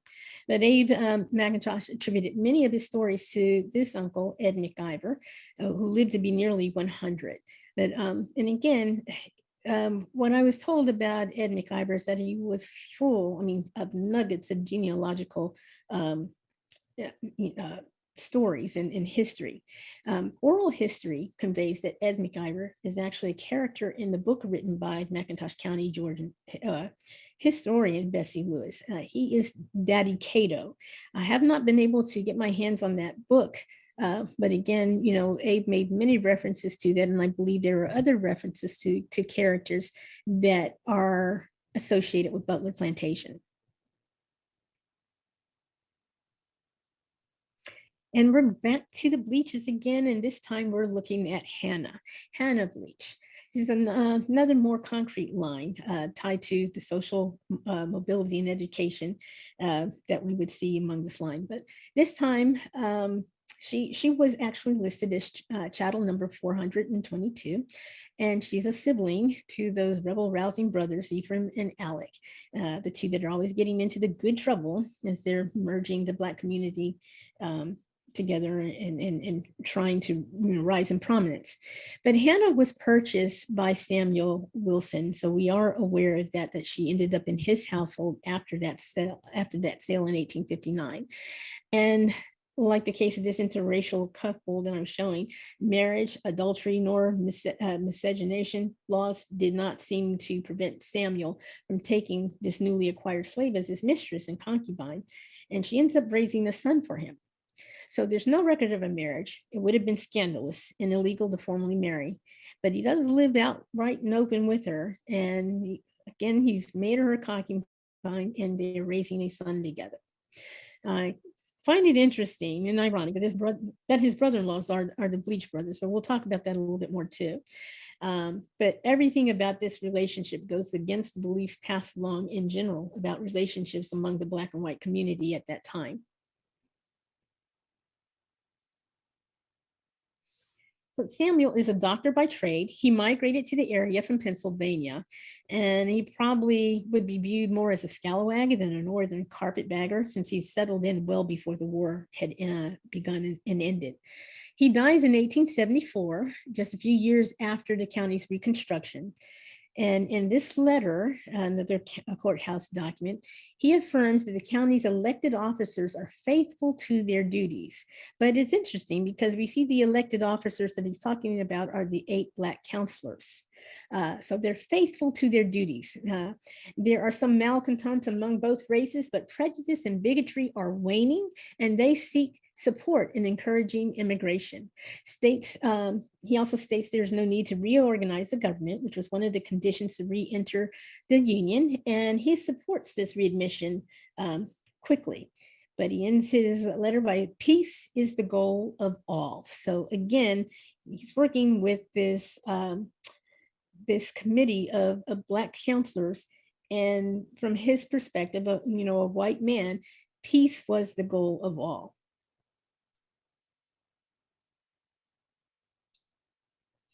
Now, as I mentioned, Hannah and Sam had a child together, and I would love to say that everything worked out well for them, especially since Sam, being a medical doctor and then going into politics, was kind of loaded for his time. But their son, Daniel Wilson, he was left off pretty well financially, and he inherited a heap of issues, though, that came along with his wealth. But if you look at that one document to the left of the screen, all those numbers at the bottom of that screen are the actual lots in Darien that were left to him. So again, he should have been happy-go-lucky. But with Sam Wilson's death in 1974, his mulatto son Daniel is under the guardianship of Henry Todd, who is often referenced as the richest Black man, also a mulatto, in Georgia. So these probate records are revealing a wealth of detail about Daniel. And that's what you're looking at here, probate records. Todd is charged with sending the young man to medical school and watching over the extensive number of lots that you see there to the left. And unfortunately, Daniel's story is a bit tragic, but he does leave a solid legacy just the same. We find that Daniel marries Matilda Sands, another mulatto, with an extensive pedigree that's supposed to be tied to the old McIntosh founding lines. And I shouldn't say supposedly, because it is a concrete link through on paper through death certificates that show that she is the offspring of one of the founding members of the county. But they should have been happy together. The documents suggest that the young man was under extreme pressure to hold on to all that wealth and enviable property. And he was, and he has to eventually be institutionalized. It essentially drove him crazy as a lot of predatory people came in to swoop in and take what he had actually been given. So Daniel dies in the asylum, leaving his young, pretty wife pretty well off.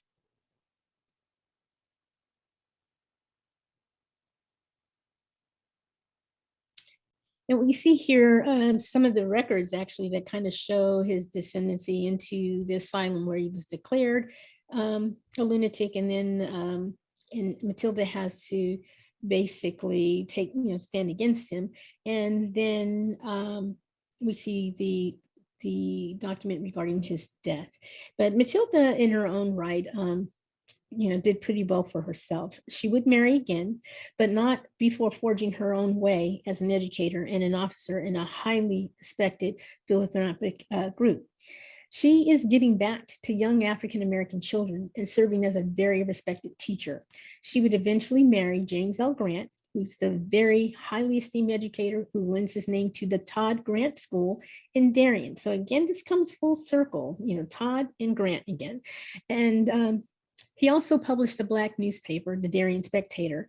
And although disenfranchised with other Black men, Grant was the one man who could consistently deliver the Black vote within the county. We're seeing a clear pattern in which Butler descendants engage other Black family lines and play key roles as community leaders in making the decisions which ultimately build the Black community.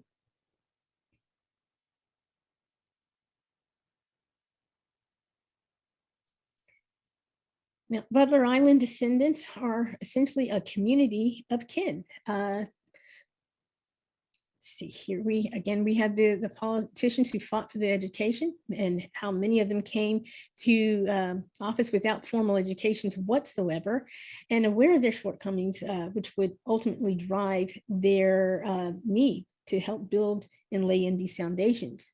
We find many of them supporting the churches and congregations that conducted this type of work. The clergymen and educators are getting the 3 R's, which we would call reading, writing with an R, and arithmetic. And nationally, the education of Blacks was vehemently debated. Technical training to learn a trade or a classical education to encourage deep thinking, white collar pursuits, all of these were foundational at these times, and these people had a hand in it.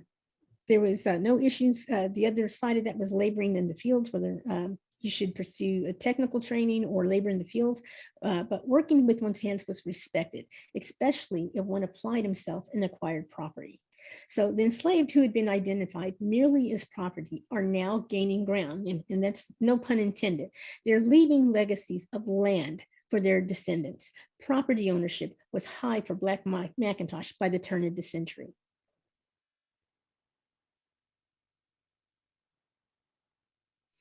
Now, farming was the occupation of choice. It was very desirous. And again, it was very familiar occupation sought by freedmen. After all, it's, what they had done their whole lives. They just wanted to do it for themselves. And after a good yield, they were really happy about that because they knew they would always be able to feed their family. But at this time too, we see Black men also seeking out other types of work after freedmen. And here we got this picture here of Haberdasher Mungeon and Sambo Swift, also associated with the inventory list, descendants. And we would find among the Mungeon line in particular, I noticed they made great strides as military men. They acquired these educations and as well as solid trades that took them all around and outside the county and around the world. As McIntosh County nurtured several coastal industries, we find many descendants gravitating towards seafaring industries as well.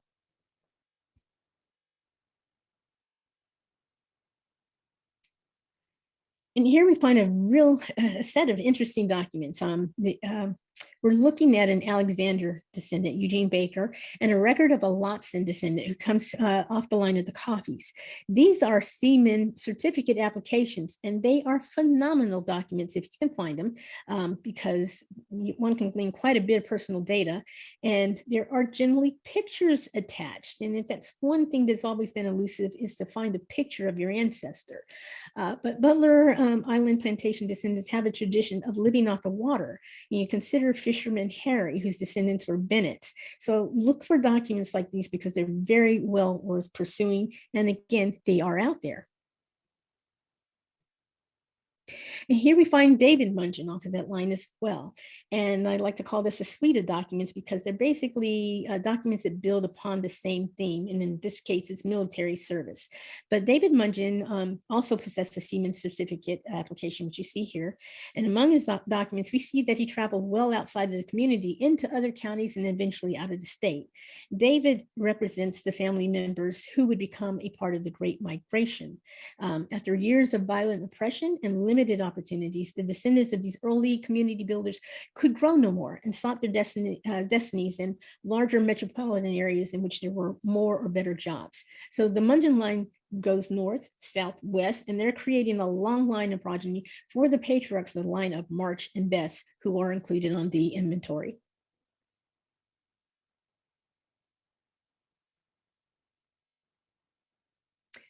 And marriage, and we look at marriage records because they're so numerous on the and on many of the platforms that we're using. But marriage was a really big deal because one, they helped to solidify the Black families, and they no longer found themselves worried about being separated by sale. So right after emancipation, we see that the formerly enslaved flocked to their churches and courthouses to solidify and formalize their marriages. And then again, take a look, because you'll note some people don't really take note of who actually married them.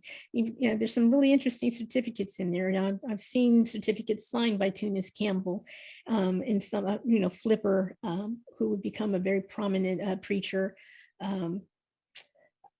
Brawley, who is actually, his name is on a building in North Carolina.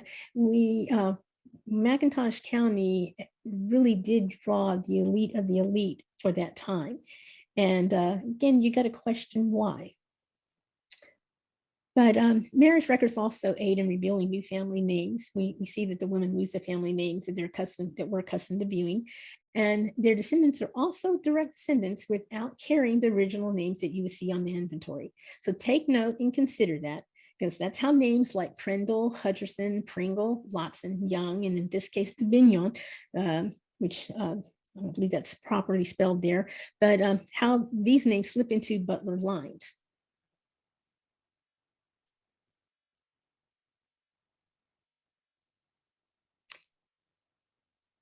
Here.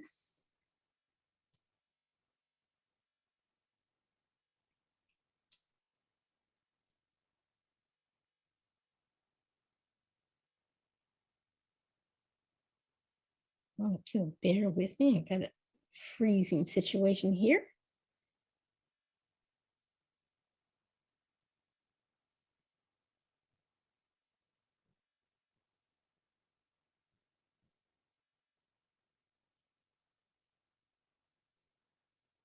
Okay. Yeah.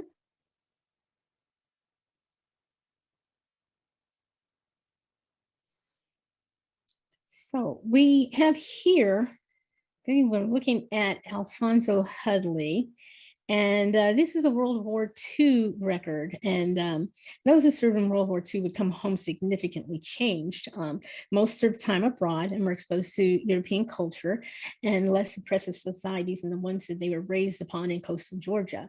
So the freedom from racial prejudice they encountered back home would profoundly impact them.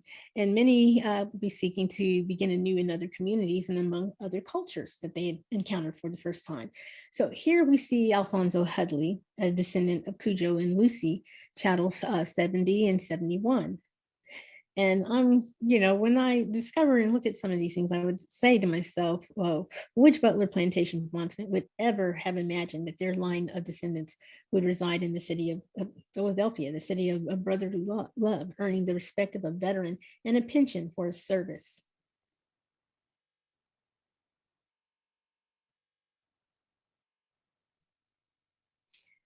And what you're looking at here's another selective service application, and this one is for James Elton King. And we see that he's migrated and resettled his family in Florida.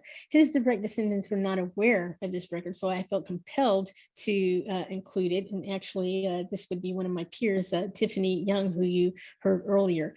But again, it goes to show there's a number of documents that we are still available, just a myriad of records to dig up and paint our family story. But it just felt really good to present this and share this with her, because this was information that she didn't know. So what really became of slaves from a Georgia plantation? Well, we do know that Jerusalem Blake became a street huckster, or street side entrepreneur. Wiseman Ferguson, he seized the railroad. But for the most part, they married and they divorced just like others. They started schools and churches across the county. They labored for those that they chose, which is a big deal. And they migrated into other counties and they voted in county elections. So whether it was Wiseman suing the railroad or Aunt Jerusalem hawking fresh eggs or vegetables, Butler slaves did not go idly into the night. They're going on to serve their communities and building a lasting legacy.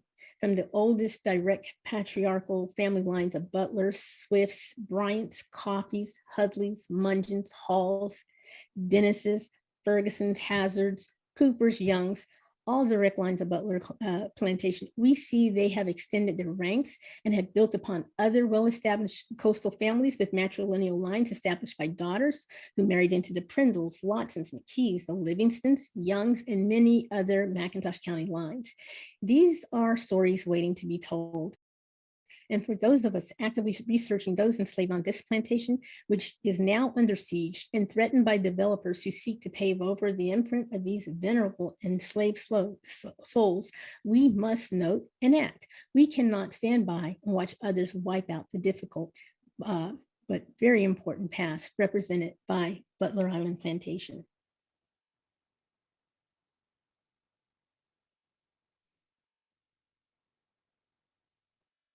So by the turn of the century, we see that Darien comes full circle. The tension of the insurrection subsides somewhat. It wasn't all joy and success as white supremacy and Jim Crow took hold.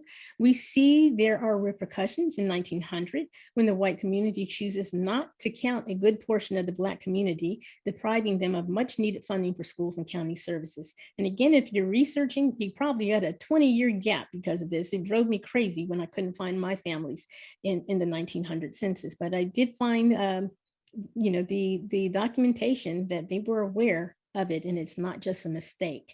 Other issues would arise, but this coastal community built by slaves managed to always push forward, never losing their strong cultural connections.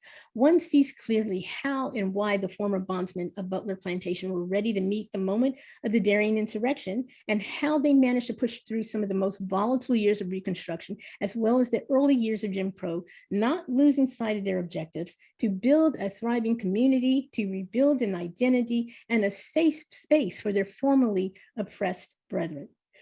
Faith, politics, labor, and education would help to anchor them and became key values among their early ancestors. And from this article posted in the Seattle Republican, we see the community has, for the most part, recovered from the insurrection. Like I said, the casualties, many of the protesters were jailed. And we see, and I quote, that the postmaster is colored and a number of the town officers as well. Best of all, the two races seem to be dwelling in perfect harmony with each other. Someday, both the whites and the Blacks of the South will feel the need of each other's mutual aid and assistance. And then this cruel work of exterminating the Blacks will be a thing of the past. In my view, the freedmen were optimists. But in conclusion, we can see and discern that Butler Plantation slaves and their descendants played a huge role in building the community described in this news article. It reflects the deepest wishes and dreams of these former bondsmen. It was for peace, success, and equality.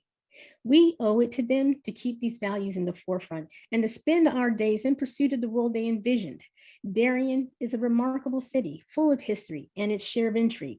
We must keep that history alive and remind the state and the nation of the unique role Georgians play in U.S. history, the ongoing narrative of this country.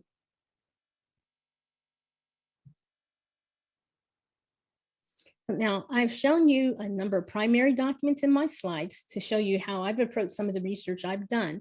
But the key is to ask questions just like a child would. Think, what would your ancestor do at each step of the way? What would Psyche do? What would Auber Aquash say? Act as a child and continue to ask why are the Bryans buried in Boggygal? And then create a good working hypothesis to flesh these stories out. Learn the history to place them in time and space, and you'll enjoy your research even more. They did not sit idly by while the march of history passed over them.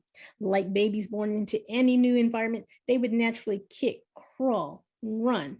We're hardwired to act, and these folks live lives of action as well. There is a story within, despite anything that you've been told or taught. Each census record, look at who the neighbors are. Kinship groups are generally residing within the same community, right there on the same, along the same homesteads. Your fans, think fans, family, associates, and neighbors. And I would leave here a little bit of information for finding Butler slaves, or any slaves for that matter. Always start with the 1870 census. Pay specific attention to the surnames and do some research on the actual name and the evolution of it. Seek out the primary documents, tons of probate. And I know we've had the courthouse fires and all, but there are ways around that in neighboring counties and all. You'd be surprised what gets fleshed out from extended family, again, migrating out of the county. Look at cemetery records. Look at them with fresh eyes. You got Butler Cemetery on the main side, and of course there's another cemetery that they seem to have lost track of on the island. But Maddie Gladstone, I believe, if you can get your hands on it, get it, snatch it up and take it. It's a great resource. But you've got Belleville, Boggygal, Dunwoody. You see again these family kinship groups isolated in their spots, and you know they're tied to Butler, but they're in with their fans. Check out the newspapers. We don't use them enough. And for the most part, I do agree, you know, most of the time when we're in the newspapers, we're up to no good, or we're deemed up, I should say, up to no good, because that would be the only time that they would actually write about Black people when they were blamed for something criminal. But in between the lines, there are also many uplifting, elevating articles, and especially the Black newspapers, which again were devised because they wanted to share the stories and the good things happening in their communities that would never show up in a white newspaper. But again, like I said, you can look at some of the county papers that aren't Black newspapers that have some wonderful tidbits and jewels, you know, for your trees. So don't count them out. They're there. You just have to read and dig them up. There are the Reconstruction era records, which are phenomenal. You get your hands on a pension record, the Freedmen's Bank records, Southern Claims records, which again, I'm going to have to mention my friend Stacy Cole and the work that she's done. She's done some fabulous work with the pension records. And if you haven't hit her website, you need to, like yesterday. Labor contracts, again, very unique documents, but they're out there. Voting records and lists. Everything's not in Ancestry. You can go to a courthouse or an archive and you'll find additional voting lists that have more information than you ever thought. The education records, and these aren't used enough. We talked about the Alexanders. Their records actually exist for Anna's school. Church records are phenomenal. Anniversaries list all sorts of things. And of course, you can't count out the oral history, even when it gets a little wonky at times and some of the facts kind of border on myth.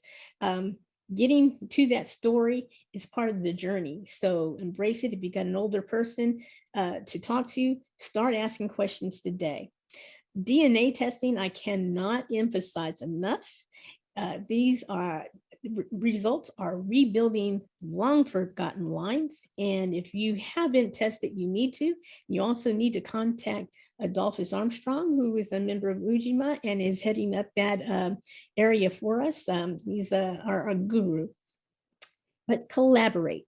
And collaboration is key because this is not something to be done alone. Again, speaking about collaboration, here.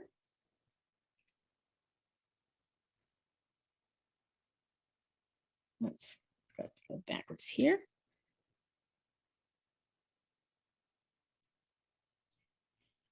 I would be remiss if I didn't mention the work of Valencia King Nelson. She's now deceased, but she's the co-founder of Afrogenius, and a lot of her original work is still online, and many of us have consulted, and you can see evidence of that in the work that others have done. You've got Annette Holmes, who is a Butler Island researcher and family historian, and she's done some tremendous work. I believe Amy Hedrick houses her list of some of her original work. I think Queen Quet also has part of Annette's information posted as well. There's Dr. Ann C. Bailey, who is one of the newer books, I believe, written in about 2017, and she's author of The Weeping Time, in memory of the largest slave auction, and it's a powerful work that she's put together. And of course, you've met Tiffany Young, my peer, the Geechee Griot and tour guide and family historian, and just the cultural voice of the island.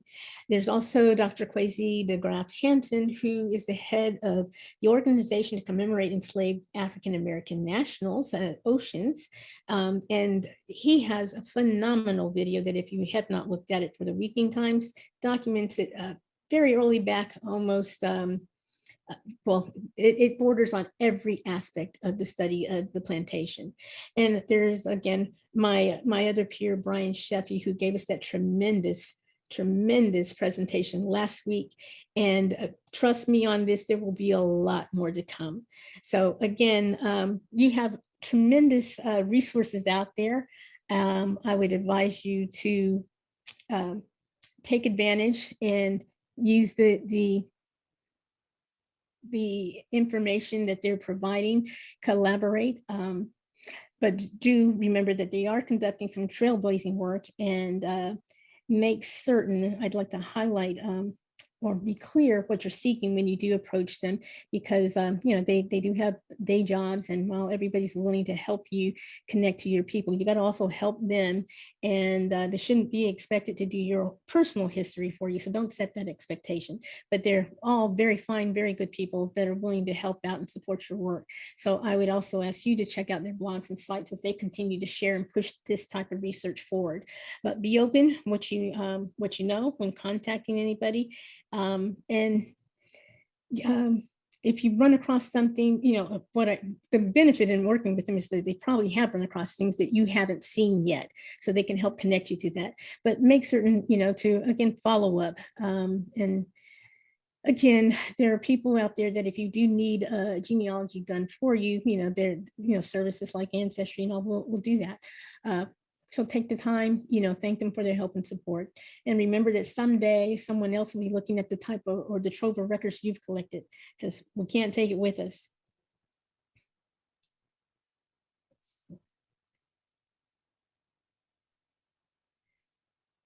And speaking of collaboration, I did want to note this.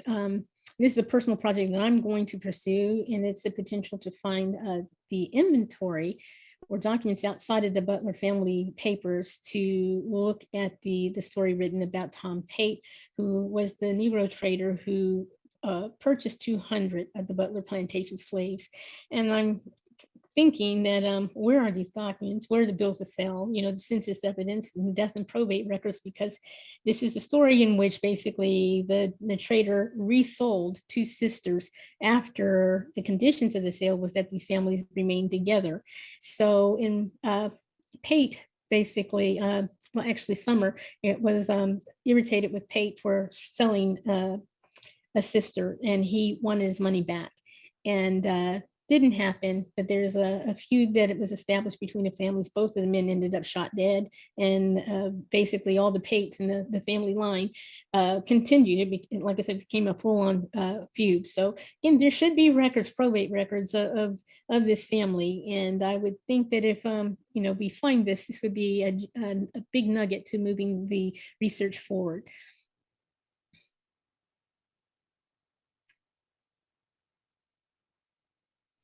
And I'd advise you keep a research log. It is absolutely imperative. Serious genealogical research is a marathon. It's not a sprint. It will take time. It will take a lot of web surfing, correspondence, interviews, books, archives, and cemetery visits. You will be managing an inordinate amount of research, and you'll need to keep it well organized. Keep it contained and easily accessible in one place and with a research log. So come up with something consistent, especially in terms of naming your files. Come up with some consistent strategies, and take a moment ever so often and clean the files up. It's imperative to manage a large amount of information you'll run across in your pursuits. And if we've learned anything from the lack of documented Black history, we should run to leave documented records.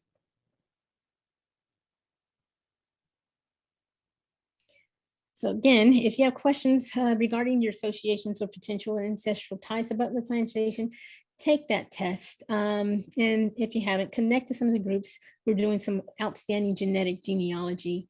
We're making some tremendous progress in reconnecting forgotten family lines and recognizing families that were separated by sale. So consequently, you will not find them by surname. But foremost, upon testing, you must get yourself onto a platform with a chromosome browser, because testing can connect one to shared genetic roots, but it cannot reveal how or where your ancestry connects without viewing the match within the browser. So again, Ujima will be nurturing the work started by the Low Country DNA project, which is driven by Adolphus Armstrong, and stay on the lookout for his next post of the next What's Up Wednesday and join in the dialogue. Again, also, Brian Sheffey is making great strides in this area as well and connecting these families. So again, two very solid choices to utilize here.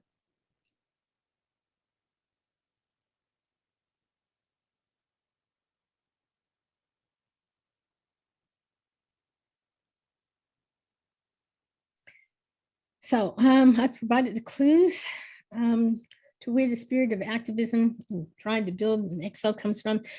And if you got that from the presentation, then I think I've done my job. I hope you'll continue to do your part by continuing your interest in quests. We've, like I said, uncovered a few genealogical profiles that concretely demonstrate their associations to Butler. And there's been a substantial amount of history here to figure out how your ancestor was impacted or participated in the society anchored by Butler plantation slaves and their kin. And again, we've covered how to find Butler slaves, including these strategies for moving forward. Can't emphasize again, collaborate, traditional genealogy research documents, formulate a hypothesis to test, connect, and expand potential lines, DNA testing for concrete evidence, and now, like I said, this interesting lead with the Pates to pursue. So I want to thank you all for viewing my presentation. I am Terri Ward, family historian and researcher for Moran Family Reunion, McIntosh County in Low Country, Georgia.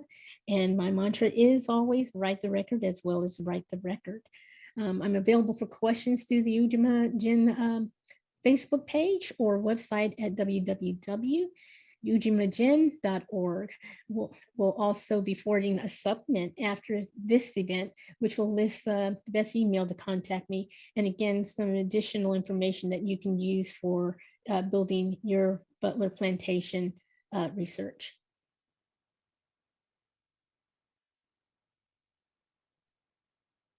So I just wanted to say thank you for each of our sponsors for their support.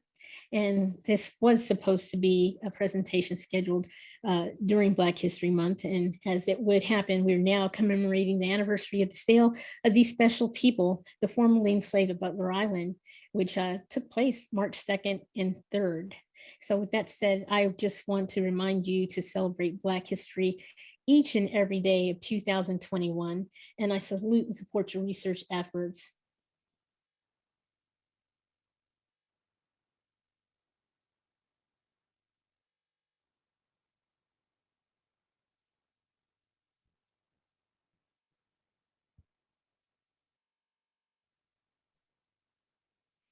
And before I leave, there is just one more thing associated with Black History Month that I wanted to share in regard to Butler Island ancestry. And I think it's kind of big. I guess I got this question. Do any of you know anything about the founder of Black History Month? And if so, you just go ahead and say, yeah, state a couple facts. But if you know the founder's name, just type it in the chat. Just so I have an idea of how many people might be circulating around us. But I'm going to tell you, I think it's big.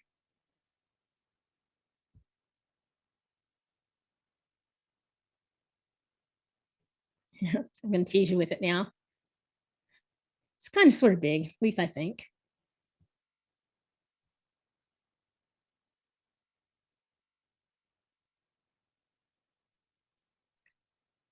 Boom.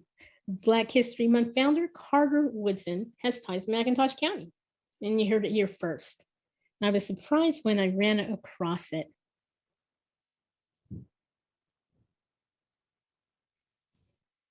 This is his photo.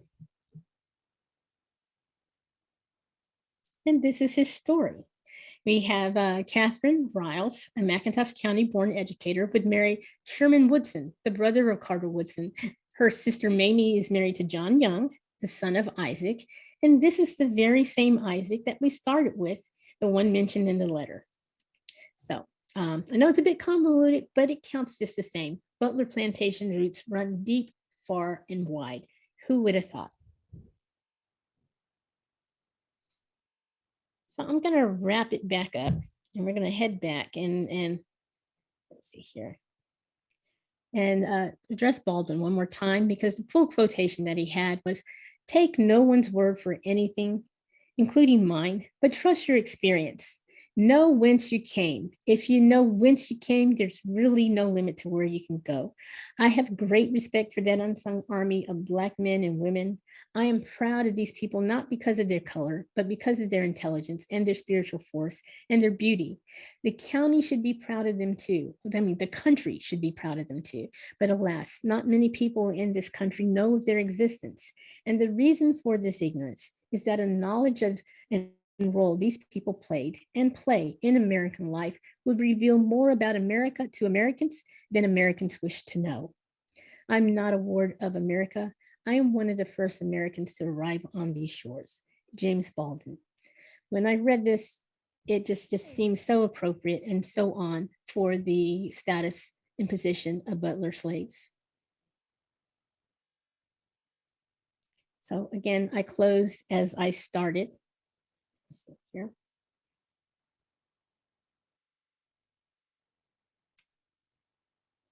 These slides, see, they don't want me to finish this presentation.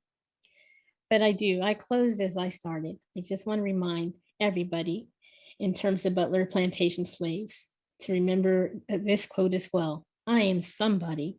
I must be respected, protected, and never rejected. The enslaved of Butler Island Plantation.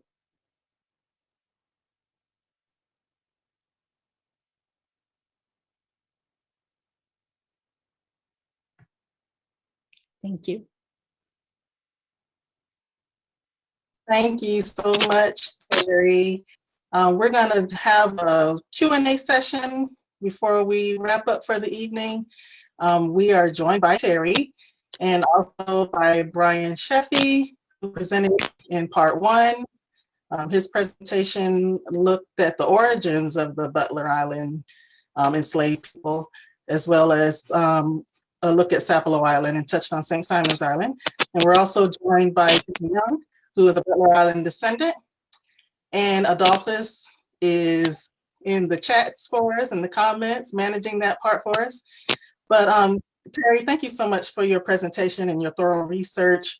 You hit on something that I learned late in genealogy research. I came to this late. My mother was our genealogist, and when she passed away, I inherited her research and had to learn a little bit on my own. But you talked about the importance of understanding the fans in your ancestors' life, the friends, the associates, the neighbors. Tell us a little bit about that, and I also want to know the origins of the front porch genealogist part of your name and how that impacts your work, how you get out in the field and talk to people. And we need you to unmute.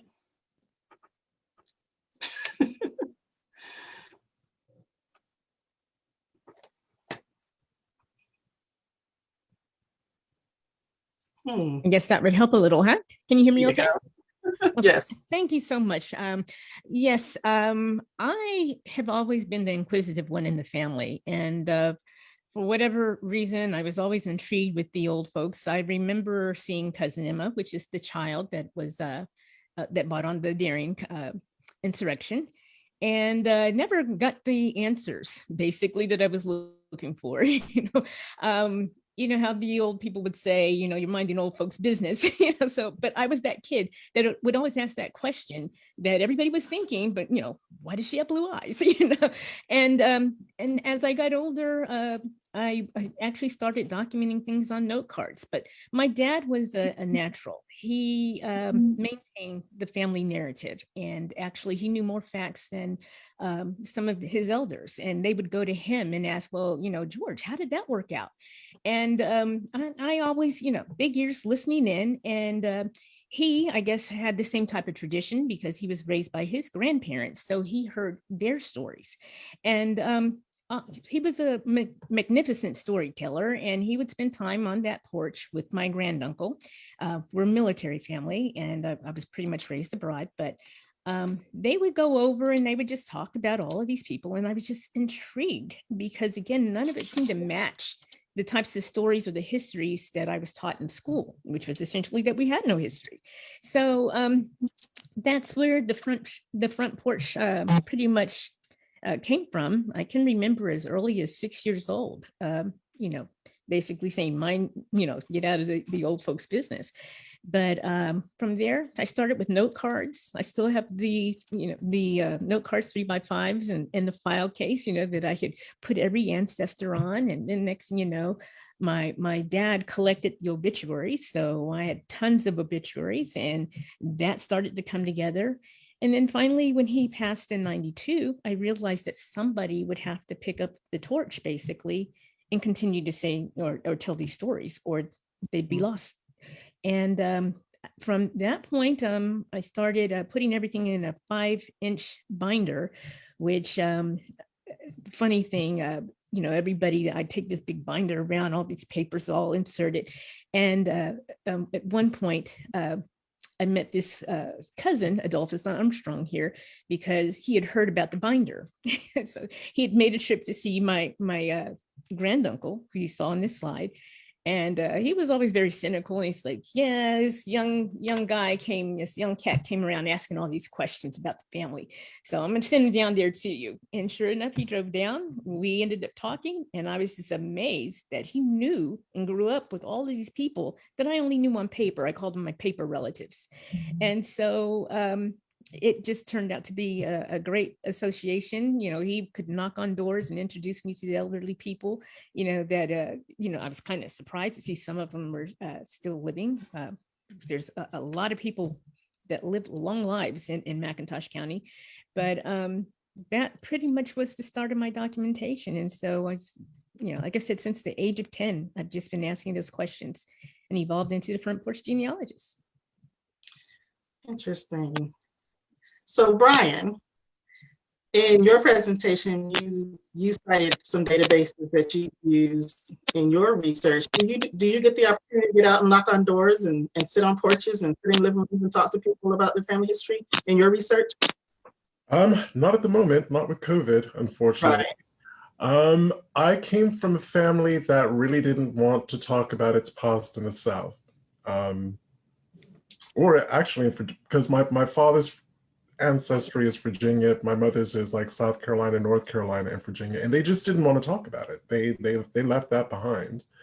So I'm kind of learning these stories from scratch. Really, the database that I use the most in my kind of Butler Island research is slavevoyages.org. And that was basically to find more information about that first group of Africans that were taken from Africa and brought to South Carolina, who are going to be the ancestors of a lot of the people who were on Butler Island. So I already had a good deal of information about those ships, and so I went over that in my presentation, especially with the advertisements that Major Pierce Butler and his wife's family were putting in newspapers to sell thousands of enslaved Africans. So because I already had the name of the ship and the captain's name and the date that the ship arrived in auctions, I could then go to slavevoyages.org and look up more details about each one of those voyages. So in terms of this research, that's the main one that I've used. I do agree, Terri brought up a wonderful point. Not everything is available on Ancestry.com or even Family Search. A lot of the research that I'm doing, the kind of origin stories, I'm still trying to find sales ledgers from the auctions that happen in South Carolina, but the actual voyages, because we're talking about the early colonial period, a lot of that's going to be in Britain, in England, specifically Bristol and Liverpool. That's where the ships came from. So that's what I'm working on. I'm trying to track down those ship records, those ship logs, captain's records back in England. Okay, thank you. All right, Adolphus, what you got for us? Well, if you guys can hear me okay, one of the interesting questions from the chat is what became of the child of the 1899 Darien Insurrection? If Terri can potentially provide some insight as to what happened with that child. Absolutely. The child was, like I said, a cousin of ours. I'm related to her on both sides, basically. Her mother, Matilda Wallace, lived in that enclave where Henry resided. And Henry, again, is a Delagal. I'm a Delagal descendant. Over the years, it's kind of been hard to flesh out because the different families had a way of distancing themselves, especially after you were involved in things that didn't reflect well on the reputation. But Henry was an aspiring politician, and I guess he got into a bit of difficulty because he was registered, I believe, as a Republican, but he worked with the Democrats, which made sense because they basically, these are white politicians that are trying to get back into a place of power. So he wanted to be the guy that was brokering, some of this power. So when the insurrection happened, apparently Matilda was going through some issues in her marriage, and all of this is amazing because it's in the actual records. But she was having some problems with her marriage. I believe her husband had actually separated, and what actually came out was they started talking about her reputation, and I think that's ultimately what saved them because having worked with some of these powerful elites on the Democratic side that knew him, and then having, the Wisters raise money, for his defense. And then again, with her reputation, all things worked out for him. But Emma was raised by her mother. Actually, she's Emma Hope. And she ended up marrying another cousin, Alvin McIntosh, which he's on the line also with cousin Abe. And it's funny because we're all interrelated, basically. And she was raised well. She grew up, raised her own family, and basically, the rest is history. But I just remember seeing her when I was young, and the bright blue eyes. I just, wait a minute, where did that come from? And that's where, and amazingly, it's funny because I'm talking to cousins and my father, which they're born in the 30s, and they did not know to call it the insurrection formally, but they had heard versions of it. They'd heard how the sheriff had deputized himself, and the bullets went straight through. And it's amazing to hear them because they use all the old-fashioned terms, and they would make the sound effects as they talk, and they're, the horses are going boogity boogity boogity, and they're talking about how they're circling and everybody is armed. And I mean, it's really amazing stuff, to hear firsthand. And but they had heard the stories from their grandparents, and it had far-reaching consequences in the county. Thank you. What's next, Adolphus? You got another question?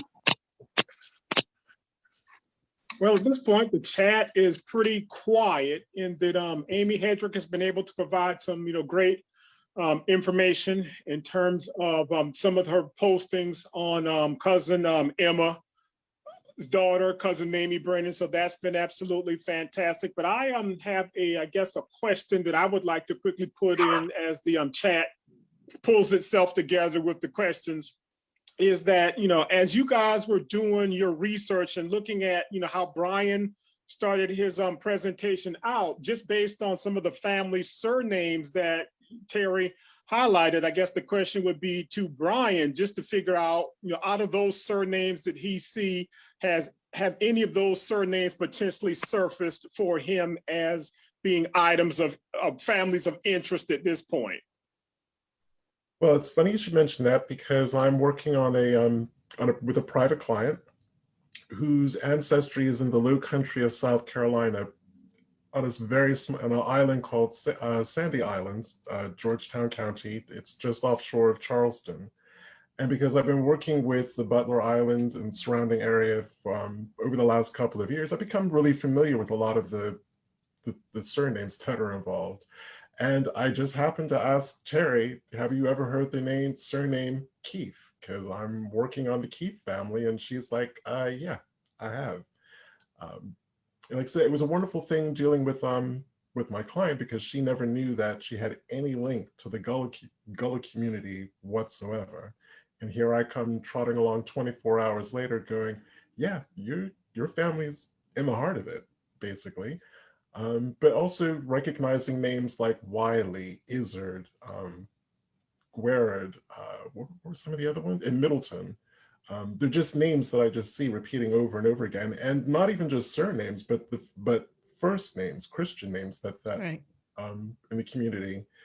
Names like Bina, Tina, Sawney, Scipio, London, Littleberry. They're just names that just seem to repeat. So I'm intrigued now whether there's a link between this community in South Carolina and the community that's on Butler Island, because there's just so many similarities between the two. It's unreal. Terri, I like that you pointed out the importance of collaboration in research and reciprocity. When you're working with other genealogists, give them something and get something back in return. But I also like that you pointed out some etiquette too, on how to, if you're not a genealogist, but you want help from a genealogist, what to expect from them, not to expect them to, to devote the next 5 years to doing your whole family tree for you, but that they'll give you information to get you started. I think that's probably what our organization, Ujima, hopes to accomplish. We want to get people started and encourage them to begin their own research. So what advice do you have? I know you gave some advice in your presentation, but if someone's watching this and they heard a name and they know it's one of their family names, where do they start? What's the first step? Well, first of all, I'd advise them to write a good inquiry, because a number of people will say, hey, my grandfather was born in McIntosh County. There's very few detail, provided. And it's almost like the expectation is that you have to do the research for them, which, again, when I have time, I'll go ahead and figure it out. But, as I mentioned, most of us have other jobs. Most of us are nurturing our own projects. But what I find for the most part, this is a very warm, welcoming community of researchers, and most people are very happy to help you out. But again, it's been interesting, because there are people where I've pretty much helped and given full genealogies, and then I'll follow up maybe a month later to ask a question, and it's ghosted. So it doesn't really add to the process. And I just think that each of us carries a bit of a puzzle, and I find no detail is insignificant, because I will recall conversations where somebody will say something that just seems so far out or distant, and then all of a sudden I find a piece of information and it all comes together. It makes sense. Mm-hmm. So that's why I just think that we need to spend more time supporting each other, talking it out. And again, I just say to people that aren't that far along their journey, nothing is insignificant, but just be as clear as possible and provide as much information as you can. It's like, help us help you. Yeah, I just think if we really collaborate more, we'd figure out a lot of these old families, and we're seeing patterns emerge right now with the DNA. So again, I just would encourage everybody to just be better about communicating, be consistent. You know, like I said, it starts with a great inquiry, and give as much detail as you can. Can I jump in? Just to expand on what Terri said? Because I'm on all the major DNA test and ancestry testing platforms, but Ancestry, this seems to be the worst for it. I get probably around 15 to 20 messages on Ancestry every day. And it ranges from, and there are messages that I respond to quickly, and there are ones that are still sitting there months later, unanswered. And the ones that tend to get answered quickly, okay, the ones that don't tend to get answered very quickly, if at all, I'm an Alexander from Liberty County, Georgia. I'm happy for you. I know that name, but that's it. You know, what do you think we're related? As opposed to, my great grandparents were George Alexander and, Beatrice Wiley. This is when they were born. This is where they died. This is where they were living in Liberty County. I have a first name for, Beatrice's mother, which was Mary. But even that little bit of information, who they were, where they were living, when they were born, when they died, is helpful. And that just lifts that query way up to the top, way to the top. As I said, as opposed to just saying, I'm an Alexander from Liberty County. There is nothing I can do with that. And right. Because I'm so busy doing the paid genealogy, doing the Genealogy Adventures show, I don't have time to go back and forth to try to tease out all that usable information that we as researchers need, basically. So Terri, very good point. That is a good point. And I just saw a comment from Amy Hedrick in our chat box about how people will say they saw something in your tree and ask you questions about it, not realizing that I know I have about 25 trees. Most are private, but a few of them I have searchable. So I have no idea what tree they're talking about because I'm always researching people off the side, not knowing how they connect to my family, so that's something people need to be aware of too, that you might have many trees that they might have seen. So any other questions, Adolphus? Or I was going to say many repeating names within your tree. I'll get a message going, oh, I see Carrie Brunson in your tree. And this is not an exaggeration. I have between 35 to 40 Carrie Brunsons over many generations. It's just a name in the Brunson line. And again, I don't have time to try to figure out which one of a myriad of Carrie Brunsons. Right. Well, one more thing before we move from trees.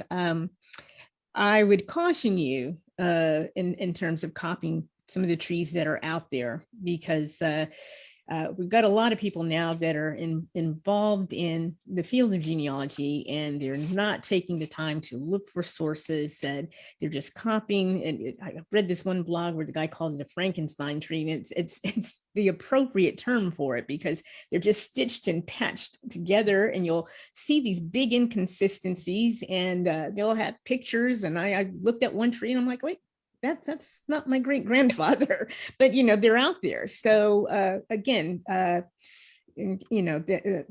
big platforms are basically selling this information over and over again, but almost to our detriment, because I do think it sends a lot of people in the wrong direction when they're looking at people that aren't clearly related to them, if they really took the time to dig in and source their tree. I have a question for anyone on the panel who wants to jump in and answer this one. So again, I find it, Tiffany, Terri, you and I are going to have a conversation about living abroad, because I've lived most of my life abroad. So I know how other cultures deal with their history, and specifically the not so great parts of their history. And having come back to this country, having lived abroad for so long, I get the feeling that Americans only like the history that makes them feel comfortable. How do we get past that to just kind of embracing all of our history, the good bits, the bits that we can lift our head up and be really proud about, And then the dark chapters and the chapters where we should learn lessons to carry them forward. That's to the group. I mean, what are your suggestions of ways forward? Well, I grew up in Germany for the most part. I went to all but 2 years of school there. And I thought I had a pretty good, solid education for the most part, but it was a Department of Defense schools. I went on to study foreign language, and I was an exchange student for the most part, went to France and to Venezuela and Central America. And it was always interesting to have these conversations because, like you said, they tend to embrace, especially in Hispanic countries, elements of their history that we don't. But my perspective is even the darkest episodes, basically. I can't quite understand. I mean, I know they're difficult, but I think we have to have these types of conversations if we're going to heal. And I think I mentioned that in the presentation. We must have these, and we can't delude ourselves when we can see the evidence, especially things that are coming out in DNA. I think I read somewhere where like 30% of African-American men all go back to a European ancestor, basically. So we can't just keep acting, like this is not part of our history. And, the episodes of, say, Jim Crow and all that. But my thoughts for the most part is I embrace the dark side nevertheless, because in the end, I think out of crisis comes growth. I'm always saying that to my cousin here, but out of crisis comes growth. And at every step, it pushes us forward. We might go backwards a bit and, go through all this, tension and all, but what usually, comes out of it is something positive that drives us forward. And I really feel like, for the most part, the Black experience, growing up African-American, is a huge part of that in taking the country forward and basically pushing back on the original founding fathers' concept of what they saw the country in terms of, liberty. And again, talking about them, they all had their conflicts. But the point is, like I said, it's not, for me, good or bad. It ultimately, we end up growing from it and becoming better. And that's how I view my country, that, we go through this craziness, but we get better. I agree. And in my research, I just think each one of us needs to just tell our story to us, the good, bad, and the ugly. Mm-hmm. I have relatives who would prefer that I not tell some stories, but, I don't broadcast them, I'm not doing a live Facebook broadcast of my family tree, but I do in my tree make sure I document the good, the bad, and the ugly, make sure it's all in there. And I think organizations like ours doing programs like this, also add to the dialogue, and the many authors and historians and scholars out there who are publishing books that tell the full American story. We just have to keep doing that and keep promoting that work. And, whenever someone puts out false information, we have to counter it with the facts and document it. And I think that's all we can do, really. So, Adolphus, what you got? Yeah, one of the things that I'd like to point out, since we were kind of that general question, again, the facts are absolutely critical, because if you don't know your history and have it in, you're doomed to repeat some of the same mistakes. It's almost as if some of the information that Terri discovered, in that Reconstruction period, if you literally look at where things have come through,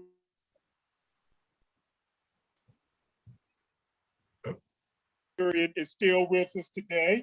One thing I would want to point out on a quick aside, for those of you who are contemplating taking a DNA test, if you have older family members, please prioritize them, because once the DNA is gone, it is gone, and that's literally a library that has lost itself to you and your research. And I like to tell people, the young people are taking the DNA. So if you're an older person, if there's something that you want to get ahead of, you take the DNA test and get ahead of it. Don't let your child or grandchild pop something surprising at you at the Thanksgiving dinner table. So I just encourage people, to be proactive, go ahead and get your DNA tested. And once you get your DNA tested, you don't have to put Adolphus Armstrong on your kit.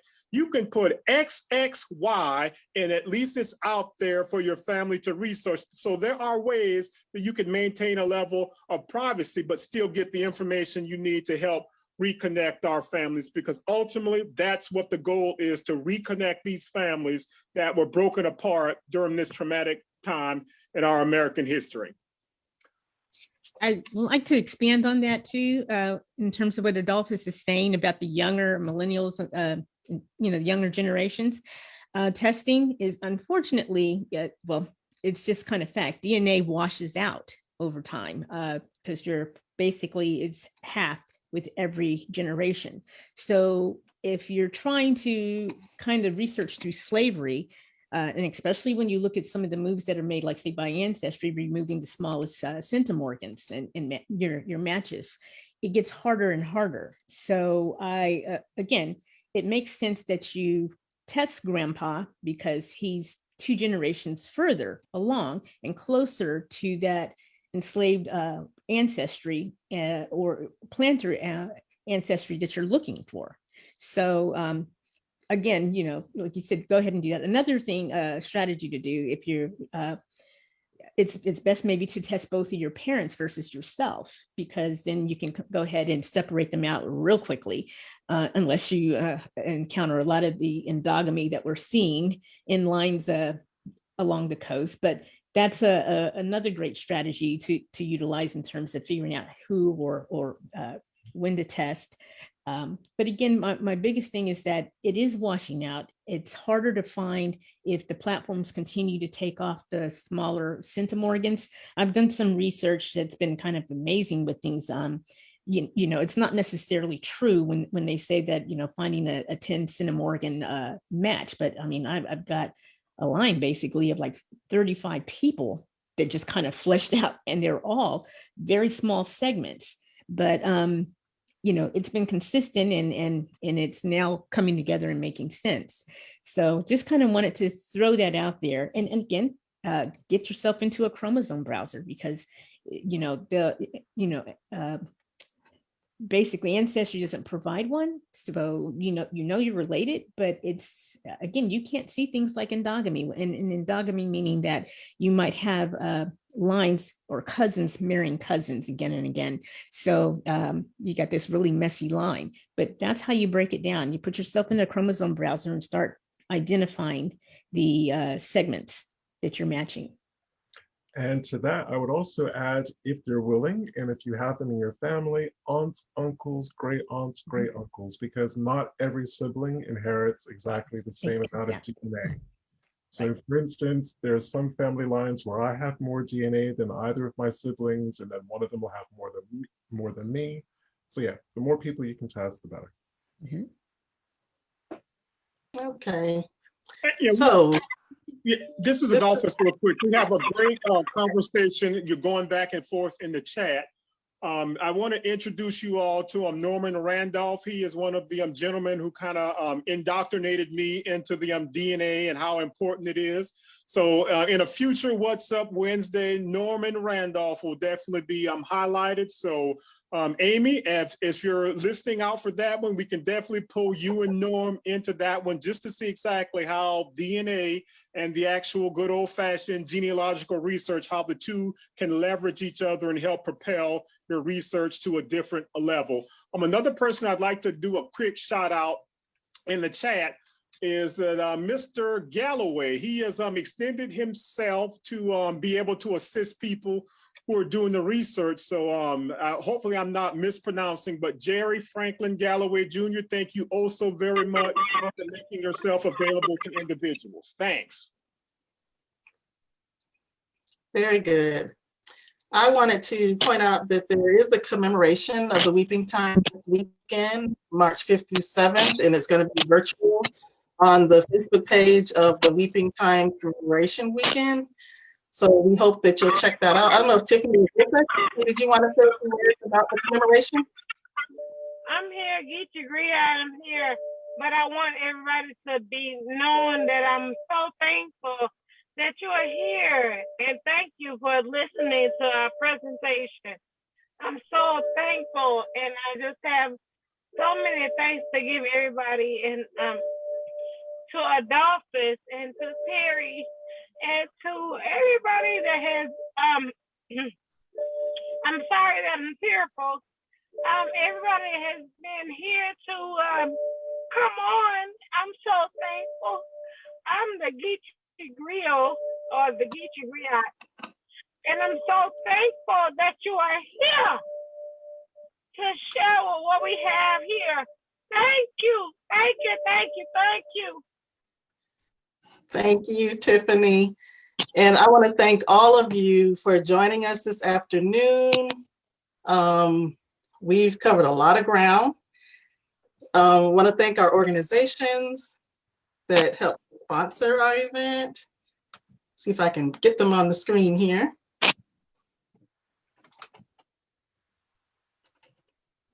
I'm hoping you're seeing my list of organizations. I want to thank Genealogy Adventures, that's Brian, the Geechee Griot, Tiffany, the Susie King Taylor Women's Institute and Ecology Center. I'm sorry.